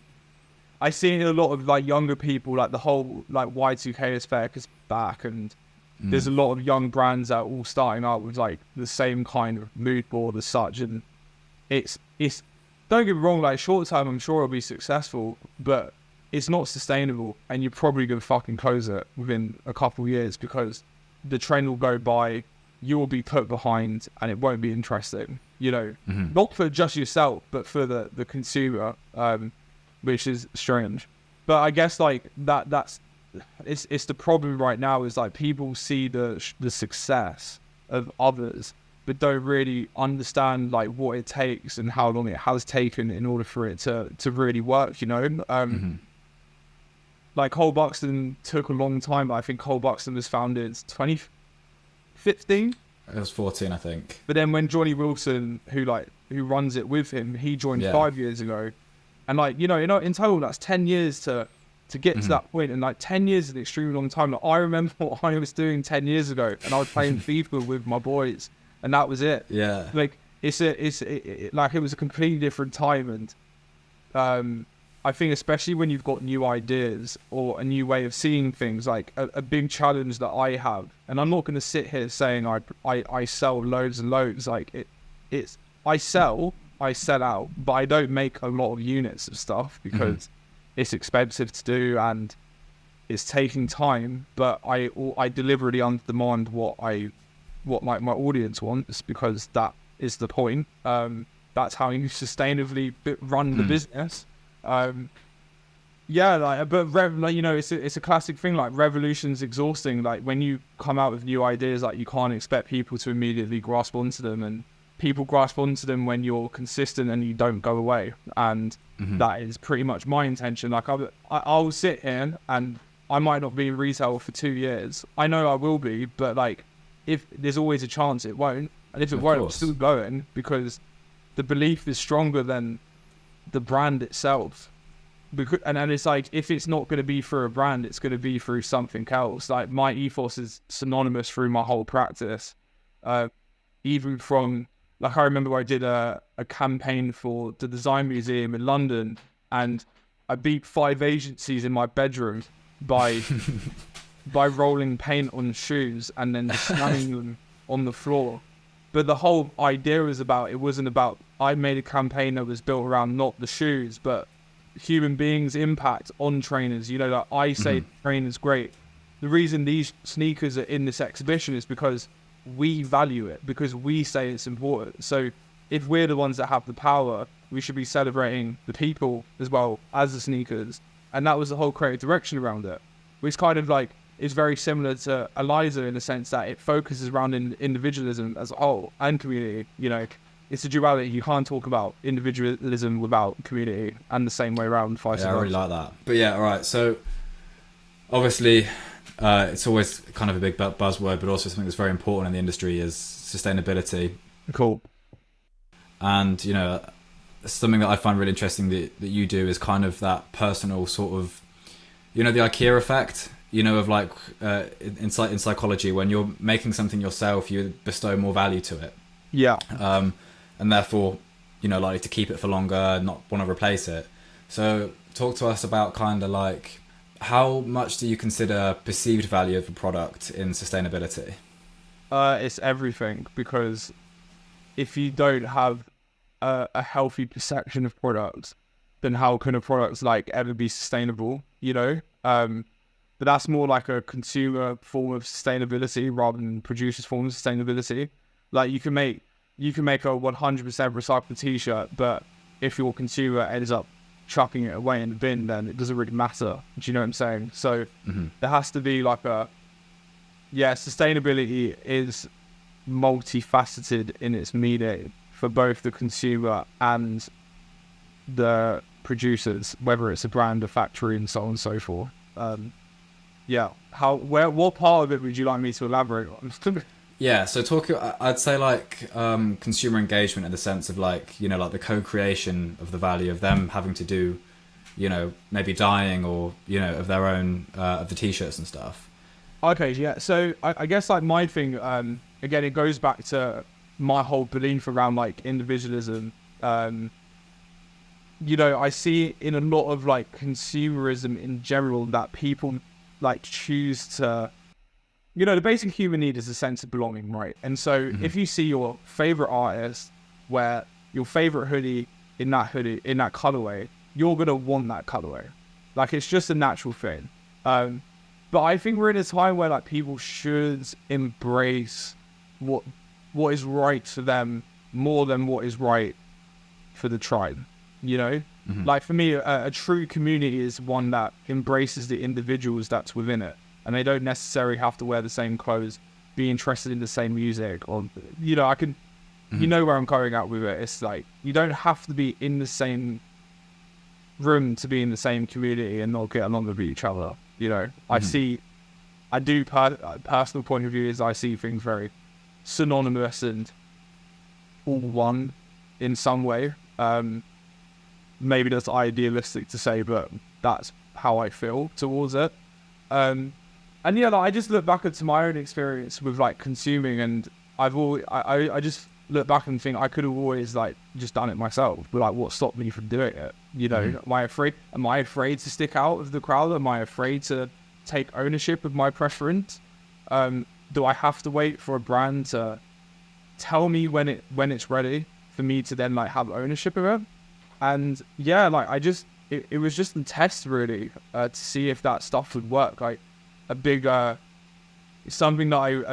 that I really loved about working at a Cold War was how we would always embellish things in a very DIY manner, which is very reflective of like my interest before I was even there, which was like the use of spray paint, crimp markers, dyeing methods, you know, like even just things like dyeing a pair of socks that would be white and then all of a sudden they're now like tie-dye or teal or whatnot. And it's like, great, you give them all of a sudden a new lease of life, and that's interesting, and I all of a sudden start wearing it more. So, and like with that personalization not comes like, you know, like the shelf life of the product's going longer. You also just hold it dearer because you are the only one that has that. And for that reason, it's special, you know, because that represents you and nobody else. And I think that's a very like beautiful thing that, you know, on my side, if we're going to talk about why not many people do it, it's probably because it's not the most like profitable thing to do. Like it doesn't, like I'm not going to sit here and say that, oh yeah, like most of our sales have come from it. Like no, not all, but it's something that's incredibly important to us, and it has to be there in order to convey the beliefs that we have, and it's something that's going to continue growing, you know. And like we want to provide again, like to the newspaper is providing a foundation for people's individuality, and there's so many formats that can be expressed in, and the best like from like the clothing standpoint, I just love the idea of like giving people these like all white pieces. Like I always remember when I was younger, I used to get these like Crayola painted, they were like these little like toys, but they would be all white, and then it's your role to paint them into like whatever color you want. I love that shit. I love that. I always love that, and I want to do that with the format of the clothes that I make, you know. And well, that's one of the things that I was really drawn to when I first saw you doing it, because like recently, as we said, like sustainability, I feel like a lot of people look at it purely from the producer side, like what material should I use, you know, which supplier should I use, but we can go into that as well, because I've got a lot to say about that. Yeah, of course. I'd love to get into that too. But this is something that I've been personally really interested in recently, is the consumer's creation of sustainability too, if like in terms of psychological. And you know, a way that I've tried to do that is having the hoodies with patches, switchable patches on them, so people can have their own way of, you know, their own sort of combination, that kind of thing. But that's a lot, you know, they're still quite rigid, but it's great though. That's actually just sorry to know, but that is actually how I first found out about it. You know, like when you messaged me, I was shocked because I was like, yeah, I've seen your videos for like quite a while. Oh, that's crazy. That's kind of crazy, but it's like but like, that's impressive because like what you're doing is, instead of like someone having, you know, like 10 hoodies in like the same wardrobe, like you've reduced it to one, but you still offer them like a tiny bit of difference, which can, you know, like interchange like as the days go on or the weeks go on, which is, you know, important to have. Like like diversity doesn't have to happen in like volume, it can happen as like a nuance, you know. And it's something that like even, you know, like I'm definitely going to take inspiration from that at some point. It's great, and like I encourage people to do that kind of stuff. It's great. Well, it was kind of like post-COVID, I had a feeling that like there was going to be a big sort of push for, you know, people wanting to be individual, but still kind of the economic fallout. People weren't going to be too like, I don't know, ready to throw like really crazy big, you know, like fashion being loud again, because it becomes so like athleisure based, so like sweats at home kind of thing. I just thought maybe I can kind of try and take that kind of minimalism, you know, as like Cole Buxton was getting massive, that kind of thing. Like take my version of like a blank hoodie, because everyone was doing a blank at the time, their own like, you know, essentials. And I thought, you know, how can I make this so it's got a bit of a way of showing like some individualism, but also keep, you know, like the sustainability aspect of, you know, lower sort of fabric usage. But that's what I mean. That was an idea I had a long time ago that I still keep up today. But essentially, like that's why I was so drawn to those t-shirts with you're doing the content of you dyeing them different colors and stuff like that, because you know everyone's got like an old t-shirt or an old hoodie that they keep just because it's like really, you know, sentimental to them. And I feel like there's definitely room and space for clothing brands and designers to kind of create products that intentionally, you know, have that sort of sentimental value in them, which I think is the most sustainable way, like the best way of being sustainable. Yeah. Because it doesn't take any resource, it's all done in the head. So it doesn't consume any resource, it doesn't take any resource to make. And I think that's something that I'm definitely looking to explore more as when I come back to product releases, is how can I create a product that is designed to become not just sentimental value because it's like a cool graphic or because it resonates with them, but something further that, like the co-creation of value between producer and consumer, I think is something that hasn't been explored enough in the current scene. Like, you know, brands do pop-ups where you can customize pieces. Like I saw Cole Buxton do one a while ago where they were screen printing different things, but with their customers, they could choose like a graphic to go on a t-shirt. But I feel that's something that people are listening. If I keep this part in the podcast, please have a think on, because I'd be really interested to see kind of just some new ideas in that space. But in terms of, right, so that's the consumer side. But in terms of the producer sides, what sort of, for you, what are your views on it? Well, it's a weird thing to touch on, because really, like, the most sustainable thing you could do is to not do it at all. Exactly. That's what I say to people all the time. So it's like I've seen. I'm not gonna target Cole Buck because I know that thing and it was great. But it's like, if we really want to be blunt, on behalf of all of us as creatives, is like, if we really want to be sustainable. If I really wanted to be sustainable, I shouldn't create clothes at all. Mm-hmm. You know, and that is the way it is. It's a harsh reality. It's not popular, but it's, you know, I am here consuming yards of fabric, producing stuff in the hope that people are interested and it resonates with them. But like, there is a reality of it which like creatives seem to deny, and like creatives seem to deny a sense of responsibility for what they do. And yeah, I think so. Like, the point that there's 2 points I wanted to touch base on. So I think like the most sustainable thing that a producer could do is evolve the relationship that their consumer could have with their clothes. So yeah, we've been talking about personalization and like prolonging the product due to that. That's one way. But then, like, if you take it like deeper, can you make a product sustainable, mentally speaking, without even like changing the product? And like, my belief is that you can do that, you know. So it's like maybe, you know, in the future, like someone's parent passing away and then passing down like a watch that they had, you know. It's not just a watch, it's something that represents something. It's something that's very personal to you.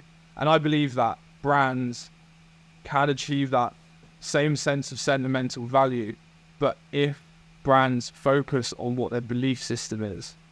So because if you extrovertly showcase your belief system, yeah, you're going to get backlash from some people. Like, I have some point of views that aren't popular, but I believe are right. And we all do. Yeah, exactly. Yeah, we all do. And that's going to resonate to a member of like my audience. And because they're wearing something now, not just because it's comfy or it's good quality, but because it represents something that they believe in, it's actually harder for them to consume elsewhere because it might not match their belief. So therefore, they're going to wear it longer, they're going to wear it more, and they might actually come back to you, you know, for more. Like, and I have quite a healthy number of like people coming back for me, but it's so funny. Like, the quality of my hoodies are good to the point where people have been still wearing it. Like, I know people that still wear like the first round of ones that I made, and I see them wear it all the time, and it's like, it's great. And like, I asked them for feedback on it, and it's like, it's like, the fabric that we use is like leather, in the sense that like it kind of breaks down and just gets better the more you wear it. And you know, that's great. But then when it comes to like the message, you know, like, we'll go into like the symbol. like the symbol for me was like the flag of humanity. You know, that's you looking at yourself in the mirror, embracing that you are an individual, but we're all the same when it comes to it. And that was like something that I kind of briefed myself, was like, is there a flag that represents us as people? And there wasn't. And so for me, that's why like the hoodie, which is, you know, like our most popular piece, is like, that's why all it needs to be. It says everything I need it to say, because that logo has so much power in the message. And so if it has so much power in the message, it's going to resonate with someone. And if it resonates with someone, they're going to wear it more like it's a badge of their favorite football team, you know? And that is important. It's integral. And so like, if you mix like, okay, responsibly produced products with meaning behind the products, with good quality products, you are going to increase the longevity of the product for the consumer. And if you communicate all these things, the consumer are going to change their mentality towards your product, which result into the consumer taking responsibility more with their products.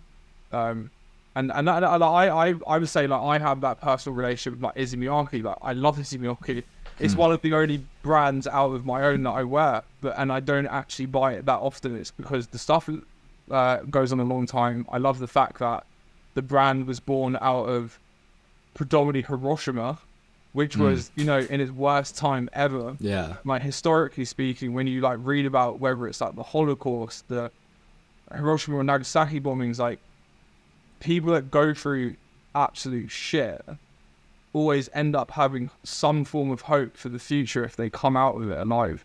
And it's amazing. Like there's a statistic, there's a thing that I watched where most people a big statistic of people that survived the Holocaust ended up like young people ended up pursuing careers that were aimed around helping people. That is beautiful, you know, and that is the result of a hard experience that someone goes through. And there's as horrible as, you know, all like as horrible as it is when people go through terrible things, like great things can happen from it. And it's a really powerful thing that you can share with people. And, you know, I guess like on my side, I've been through, you know, like things in my life which has resulted into me wanting to put out like a message that's like, you know, powerful, which has helped me. And if it helps me, I believe it can help others. Okay, could I ask a question like on a personal level, kind of based off these things? Just Yeah, like, sure. like this is like a selfish question that I'm looking for an answer towards. So, as you said, like looping back, not to like skip over what we just said. I think that's a brilliant bit that I'm definitely going to be leaving in. No, it's all good. It's all good. But how like for you, because I'm currently in the process myself now, like now that I'm going kind of through this rebrand, and I'm sort of, I've got the values that I really want to express through the brand, which aren't crazily dissimilar to what you're doing, but it's very much its own thing. And I think I found a space in the market that I'd like to operate in. Sure. The bit that I'm struggling with now is logo design. It's something that I've never been that. I've always loved logos. But Okay. I've never been that good at encapsulating a complete idea or belief system in an icon. I can tell a story in a big, you know, big graphic, big piece of artwork. But when it comes down to iconography, if you've got any sort of pointers that when your logo design, bro, because I'd say that's my strong point. Like I'm not when it comes to like the other way around, I actually find it quite difficult because that's not like my relationship with design. Like my relationship with design's always been about like communicating something. So yeah, I kind of use fashion as like a vessel to communicate versus like a vessel to express myself, you know? So I'll tell you how I've done it. And then I will tell you, like, I'll give you examples of like stuff in the world that I got taught and then the term that I learned. So, okay, gonna go to here. I've got like a wall with all this stuff. So, I'll tell you where, like, I told you where I'll explain where both my logos came from. Cool. And I'll tell you, so like, here's my thing, right? I'm a communication designer. Aesthetic comes second. I kind of see communication as like a set of rules that dictate what it's going to look like aesthetically. So I can give you an example of, and it's funny, like not everyone, like even my own team sometimes understand it. But for example, when I like posted the image of the newspapers, like It's simple things like this. But for example, the backdrop is a carpet. Now, a lot of people will go and search for the perfect backdrop. Where for me, I'm like, well, my floor is this carpet. So that represents where I am at this point in time. It represents the location. You know, there's a documentary thing to that. So for me, that is what it has to be. I don't have a choice in that. So yeah, we'll go down to that. That's an example, right? Next example is how I designed this logo. So the Aeliza logo was the first thing I designed. I designed it in April 2020. It took me about like 2 months just like sitting on it and thinking about it. You know, I'm not going to sit here and be like, I was on it every day. Like, it's not that deep. Like, I'm not going to sit here and overvalue design. But Aeliza was a computer built in the 60s by a man called Joseph Weizenbauer, who was one of the professors at the MIT. And Aeliza is what inspired Alexa and Siri today. You know, it was effectively a chatbot, but it was a chatbot on a very old-ass computer. And the computer would talk back to you into the forms of questions. So if you were like, oh, I'm feeling really good today, the computer would reply back saying, why are you feeling good? And then imagine like going down and down along this line of questioning, and you end up like start getting a bit more like intimate with it, with your stuff, you know, because the computer doesn't understand what you're saying, but it's like, it's just helping you guide yourself with your own thoughts. So there's the things that me and you will not ever say to each other, because naturally people are insecure and we're always slightly in the fear of judgment of some sort. Fashion's the most judged industry, you know. So, but the computer kind of abolishes that idea, because the computer is objective in its program, and so the computer acted as a mirror to the individual that tested it, which was the secretary. And the secretary told everyone in the testing room to leave after 3 exchanges. Now, the reason that's important is because, again, like I said, like, she wasn't afraid of judgment from the computer, but she was afraid of everyone else. So she told everyone to leave because she wanted to dive in further with her thoughts and how she was feeling. That was fascinating because it showed that she was willing to share intimate details to the computer, but she wasn't willing to share it with others. And now, this does go back to this, and I'm gonna, it will make sense at the end. But what it showed was, in an age of individualism, what makes people feel secure is having themselves reflected back to them like a mirror. And so the computer was the mirror. Now, that was a part of my dissertation. Aeliza is documented in a film called Hypernormalization by a journalist called Adam Curtis, who worked at the BBC. It's absolutely incredible. I'd recommend it to anyone. Like, I have literally phrased that word to word, you know, for the documentary, but it's important. Like, it's super fascinating. And that was a strong part of my dissertation. My dissertation was about, can individualism exist in a neoliberal society? And, you know, I guess this is a continuation of my dissertation because I'm actually interested in that. So yeah, this is where the breakdown comes from. So, okay, cool. That's what you're interested in. This is what I want to study my brand on. Now, how do I then come up with a brand guideline of it? So I kind of look at it as like a breakdown. So I want to express the computer. I want to express that the conversation's never ending and it's back and forth. So I actually had our first garment label was designed like origami. And as I pull this, shit, I'm going to put it off. It would fold together. So like on the edge of the neckline, this would be what would be on the forefront, and it'd be top stitched up here. And so when you break down, the 2 A's represent reflection because it's symmetrical. Then the L in the middle of Aeliza is the individual, which is also like a slight reference to the Bauhaus logo because of like where I come from as a designer. And then Aeliza is the name of the computer. And then A is about objectivity, you know, like Fig A, Fig B. And then A to Z is about there being no corners unturned. Like, it's about not cutting corners, it's about being extremely thorough, you know? And so all those like things that I want to articulate can be articulated through one logo, you know? That's fucking sick, man. Yeah. So, and really then cool. like originally this logo was designed in Helvetica, but I chose to like rework it, and I made a custom typeface that was rounded because there was no start nor end to the conversation. Like, it's not definitive. It's actually like everything I'm doing is just about figuring it out. But it's what I'm using fashion as a way to showcase my research. But it doesn't mean the research has a conclusion, you know? Like it's really bad, like in a dissertation sense, it's really bad to have an opinion and try and search for the answer. It's best to have something you're interested in, but be really open to what the answers could be. And that's kind of like the result of like where this came from, you know? And so the mixture of that and then the symbol, which is based on two things, it's based on the Vitruvian Man by Da Vinci. Yeah. It's more the reason why. Like the reason why is because Da Vinci is considered the most talented person who's ever lived. Invented a helicopter, this, that, the other, you know, crazy painter, you name it. He's like just a genius. And he probably died not feeling like he did enough. But he represents human potential and what I believe is like the meaning of life, which is us being the best version of ourselves. So that could be being a success in your career. It could be being a great parent, a great friend, you know, like whatever it is, like we all aspire to be the best version of that thing that we want, you know? So, okay, cool. That's paying homage to like what the meaning of life is. So Da Vinci is that person.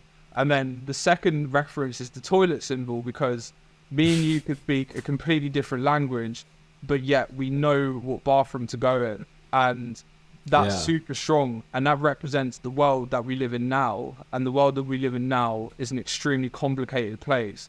But we have these symbols around us in society that help us guide through it. And as someone that's, you know, been fortunate to travel the past few years, they really do help you, man. They really help you, and you can't survive without them.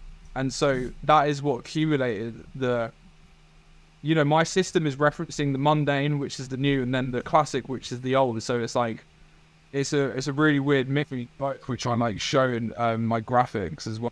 So yeah, that's what accumulated that's my system. That's the way I like break things down to come up with ideas. So going back to now, where did I like learn some of these things from? There is a term in graphics that you get taught called semiotics, and semiotics is about having like a signifier and signified. So a really great example is the McDonald's logo.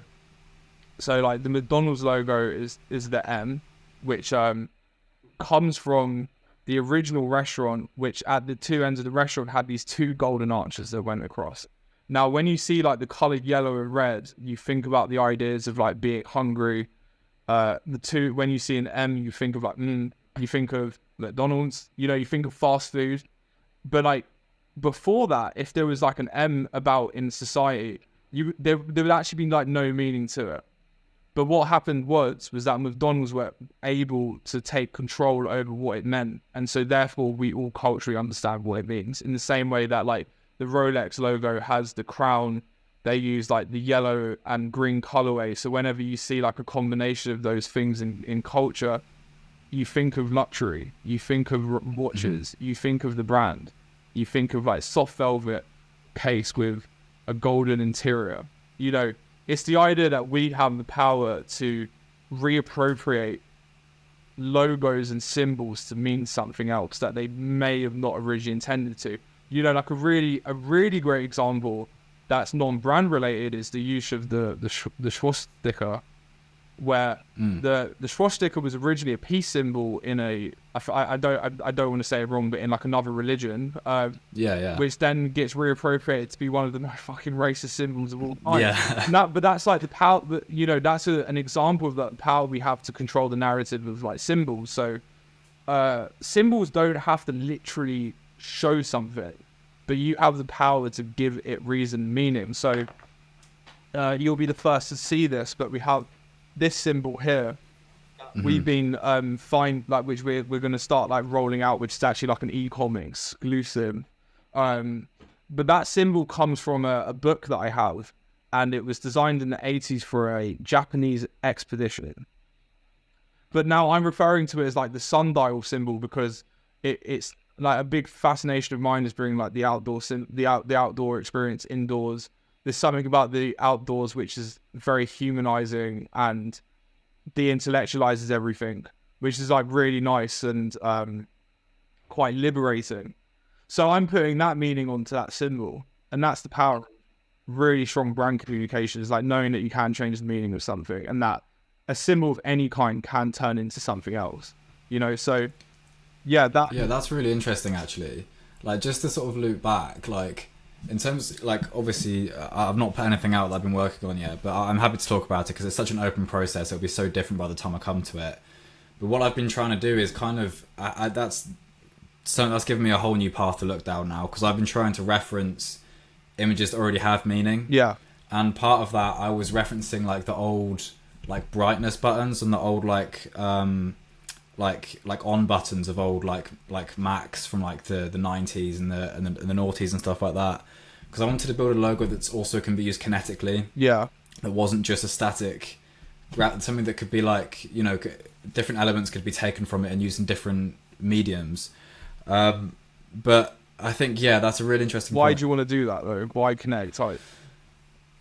I'm not entirely sure. It's just I feel like when I started the brand, the only logo I was using was just on my notebook, just like the TM logo, just basic, you know, just simple. And I felt so constrained when I was designing a piece, like a logo based piece, that it was just so rigid and lifeless. Yeah. That I want to try and incorporate something with more sort of movement into it now. Yeah, I hear. The only thing that I would say to that though is that connect, like, and I've like said this before to like people when they like come up with ideas, is that for the sake of conversation, connect type is not an idea. That's a facility to put your idea in. And so like when I was in university, like doing like graphic design, like sometimes you would have people be like, oh, I really want to do like my final major project is going to be like about typefaces, or it's going to be about directing, but they're just homes for your ideas to go in. And sometimes it's like it restricts you from the idea sense, which is actually, again, like from what we were talking about earlier, is where people come into creative blocks, because sometimes your ideas and your true intention and your authentic self doesn't facilitate right in these certain places. So my question to you is, does it have to be connect type?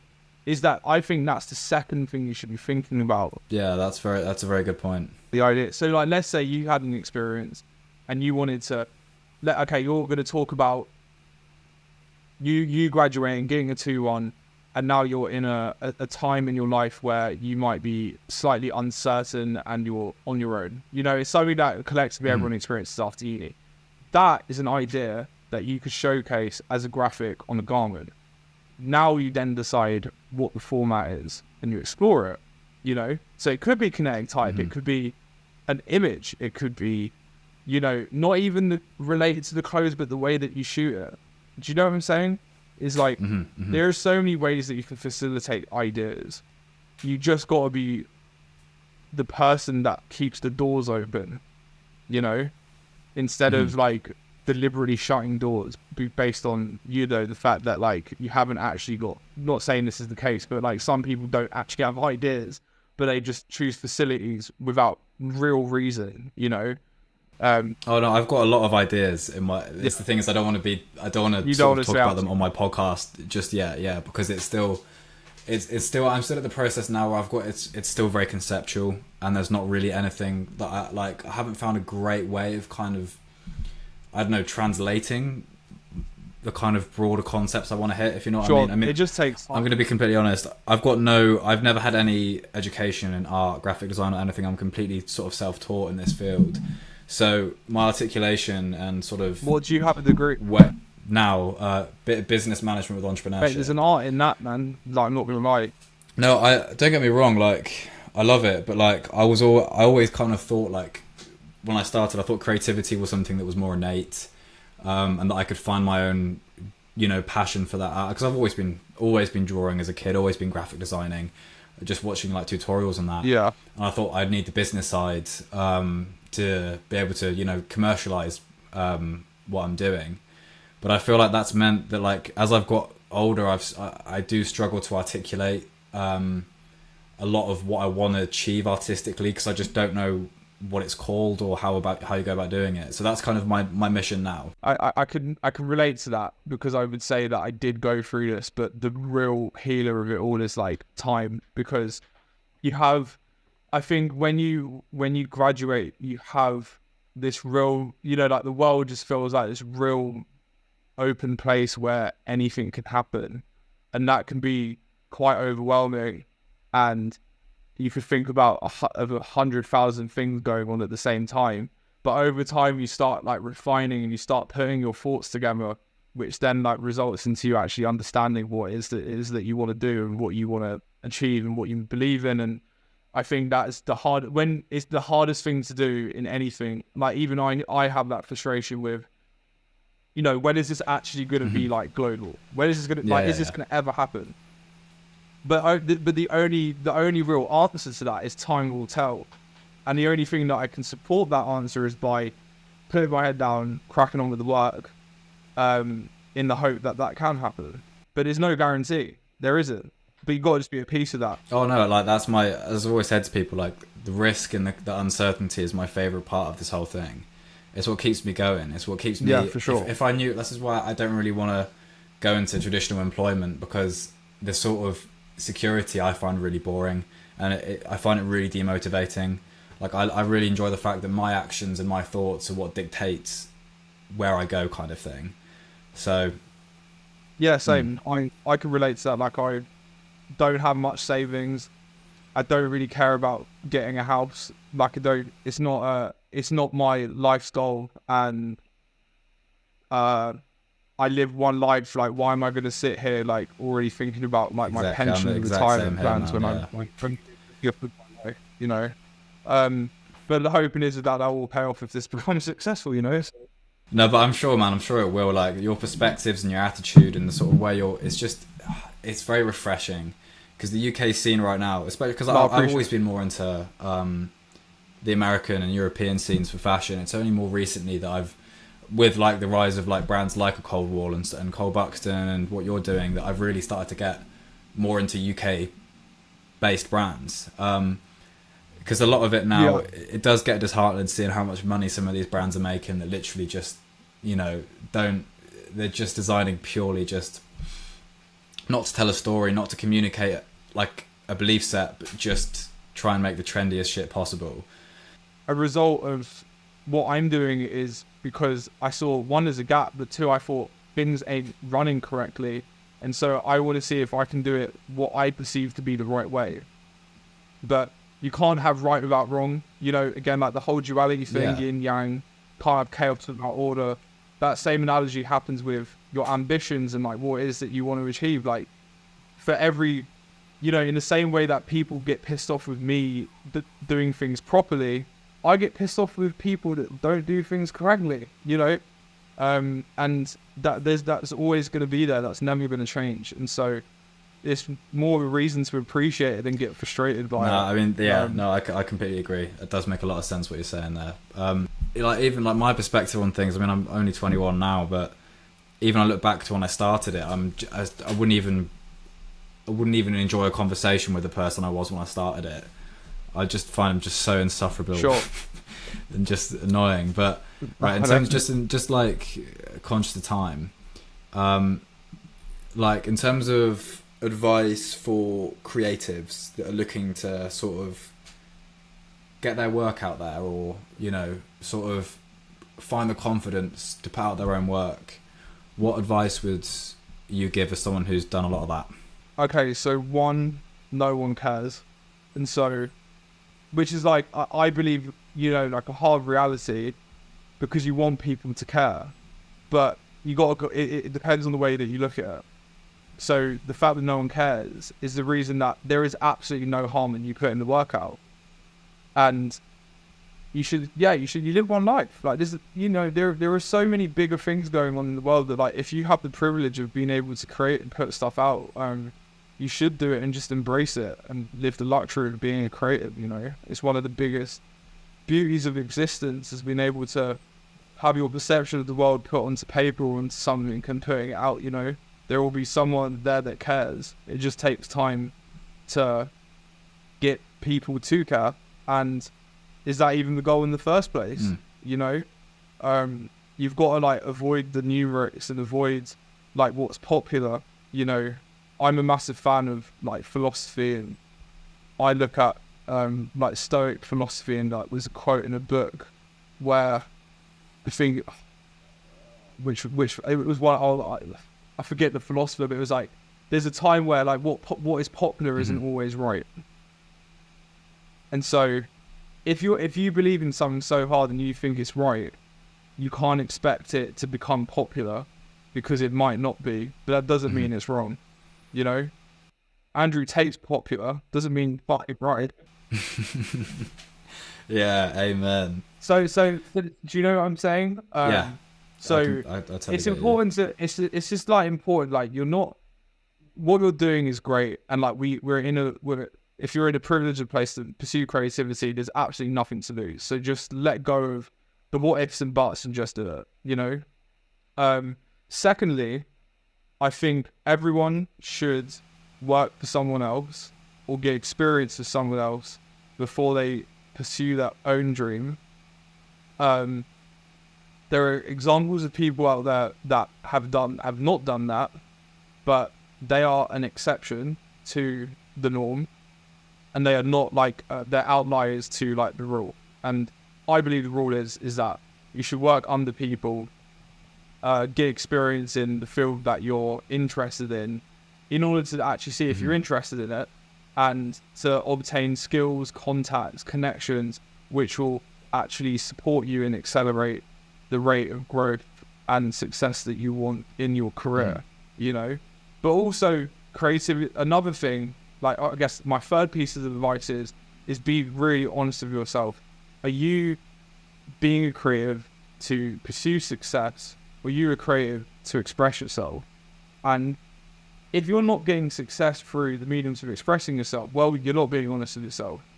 You gotta be, the reason of creating it is about doing what you believe is right, and you should have put all your values on the response that you get. Once upon a time, Pablo Picasso was one of the most hated artists in the world because of his painting which depicted 5 prostitutes in a really, you know, what was perceived then as quite a ghastly manner. But now we like see him as the most successful artist that ever lived. I've always asked this question since I was 16, and I don't know where I got it from, but I've always asked, if you knew in your life that you would be a failure in your work, but then the moment you died you would become an immediate success, would you still pursue art? And to the people that hesitate answering that, you should have been honest. That's a really interesting point. And I know that I know that I know for me, when I've asked myself that question, if all my work was a failure, I'd still do it because I love doing it, and it fulfills a hole in my life that money can't, success can't. And so I'm an artist and a creative unconditionally. So be honest with yourself with why you're doing it. That is a really hard confession to have. But yeah, I think if you're honest with yourself, you're always going to end up being a lot happier. No, I think that's a really good piece of advice. Okay, so I'm going to ask just one more question now, because otherwise this podcasting is way too long. Well, okay, all right. So in terms of, because a lot of people will be tuning in for this kind of just like directness, in terms of the business side of things, and sort of growing and communicating as a brand, as a business, rather than necessarily as a creative entity, what pieces of advice would you give from experiences that you've had running a company? Trademark. See if you can trademark your name before you call it something, or else you will end up getting fined a lot of fucking money and you'll regret it. So look at your trademark before you decide and lock in on the name. Super important. I've luckily not made that mistake, because in graphic design you get taught about this stuff. But I know someone that ended up having to shelve like £15,000 to, you know, compensate the trademark dispute and to also rebrand everything. So the deeper you get, more expensive it becomes to get yourself out of it.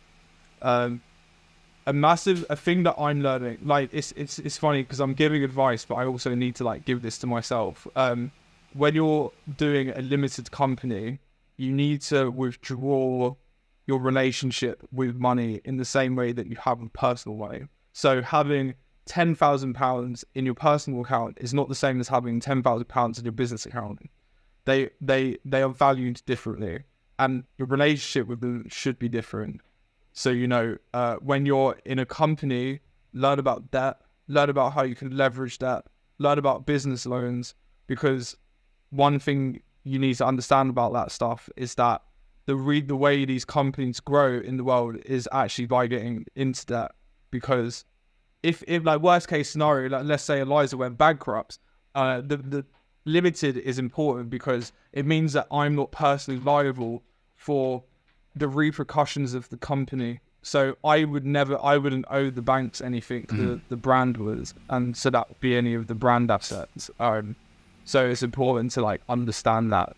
Oh no, I'm so guilty of this, man. Like I took out quite a large loan when I started as well, when I was 18, which I do regret now purely because it was Personal, this is why I regret it. Because I hadn't incorporated the company yet. I was only using my earnings from my freelance to sort of as a guarantor to be like, and I've never had any issues with the payment, but it's like I spaffed away all that cash doing stuff that through naivety, thinking I have, again, in terms of relationship with money, like I didn't just spend it like at the pub, but I spent it on like, I was quite trigger happy with it in terms of marketing and certain avenues that I shouldn't have put money into, but because it was there, I did anyway. And that's led me now in a position where, I've had to learn a lot more about finance and company finance. And obviously a big part of my degree, my best ever grade I got at university was accountancy, and which, talks about finance, company financing and all this kind of stuff. And it's something that a lot, for startups, it's kind of the most important thing is keeping that cash flow. Yeah, you live and you learn, mate. Like it's this way. Like on my side, I've personally never been in debt. I've never taken out a business loan. Like Aeliza's 100% independent. I started the brand off with £2,000, which was accumulating savings from my freelance work, which like was going extremely well at the time. So yeah, like a big part of it is cash flow, and I would take a business loan if I got wholesale, because I would basically like with wholesale there's payment terms, and like if retailers ended up putting in like an order, orders like have a minimum. So I think like the minimum in my showroom was like maybe I think like £5,000 an order. So I'd have to front half of it, and like imagine there's like 5 retailers, then that's what 30k. So it's bad maths. 25k. I don't have that money, and so I don't ever have to go to the bank. It's a good loan because then the bank knows that there's a guaranteed return on it. But you got to do things like profit and loss sheets and all that shit, like which I'm still getting around to doing just because I don't have time, but I need to put more time into it. But yeah, those things are important. Cool. What would you say is the biggest lesson you've learned since starting your own? Well, yeah, since doing your own brand. Yeah, what's been the biggest lesson or biggest learning curve? The biggest learning curve is that it takes more than working hard to build a successful company. I got taught in a very particular way, which I'm grateful for, but it's not for everyone. And there's more than one ways to do it, and sometimes that way of learning wouldn't translate well into other people, and so you kind of have to treat people differently in order to get the work out. And so a big part of having a company like that, because like now there's 4 of us, and like there's freelancers beyond that. You've got to just like, people management is extremely important, and but it doesn't mean to be a people pleaser. It's like, because I'm not gonna lie, like out of me and Nosa, I'm definitely bad cop. In so many situations that we've had, like I'm always the one that comes out the villain, but it's fine. Like it's just I'm just passionate. Do you know what I'm saying? I don't like people fucking about with me at all. But yeah, like people management's important. It's because you could be the greatest at what you do, but there are also people that are equally as great. So like, if you've got two people that are equally as talented, like how do you select one of them? And it's going to be down to like who they are as people. And well, anyway, yeah, like, I mean, I don't even know how much of that's going to be left in. Hopefully as much as I can possibly fit in. But that was honestly, on a personal level, super fascinating, man. I feel quite energized and inspired after this for my own stuff as well. And I hope that, and I imagine so many people listening have also been, as inspired in this too. Obviously, people are going to want to check out what you're doing.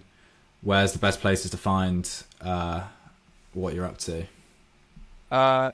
Best place, well, if you're on TikTok, like we recently started it, but we kind of treat our TikTok like a burner page, so it's not like the most aesthetically there, but we show transparency in our process. Like we aim to show truth. But our main page is on Instagram, just at Aeliza.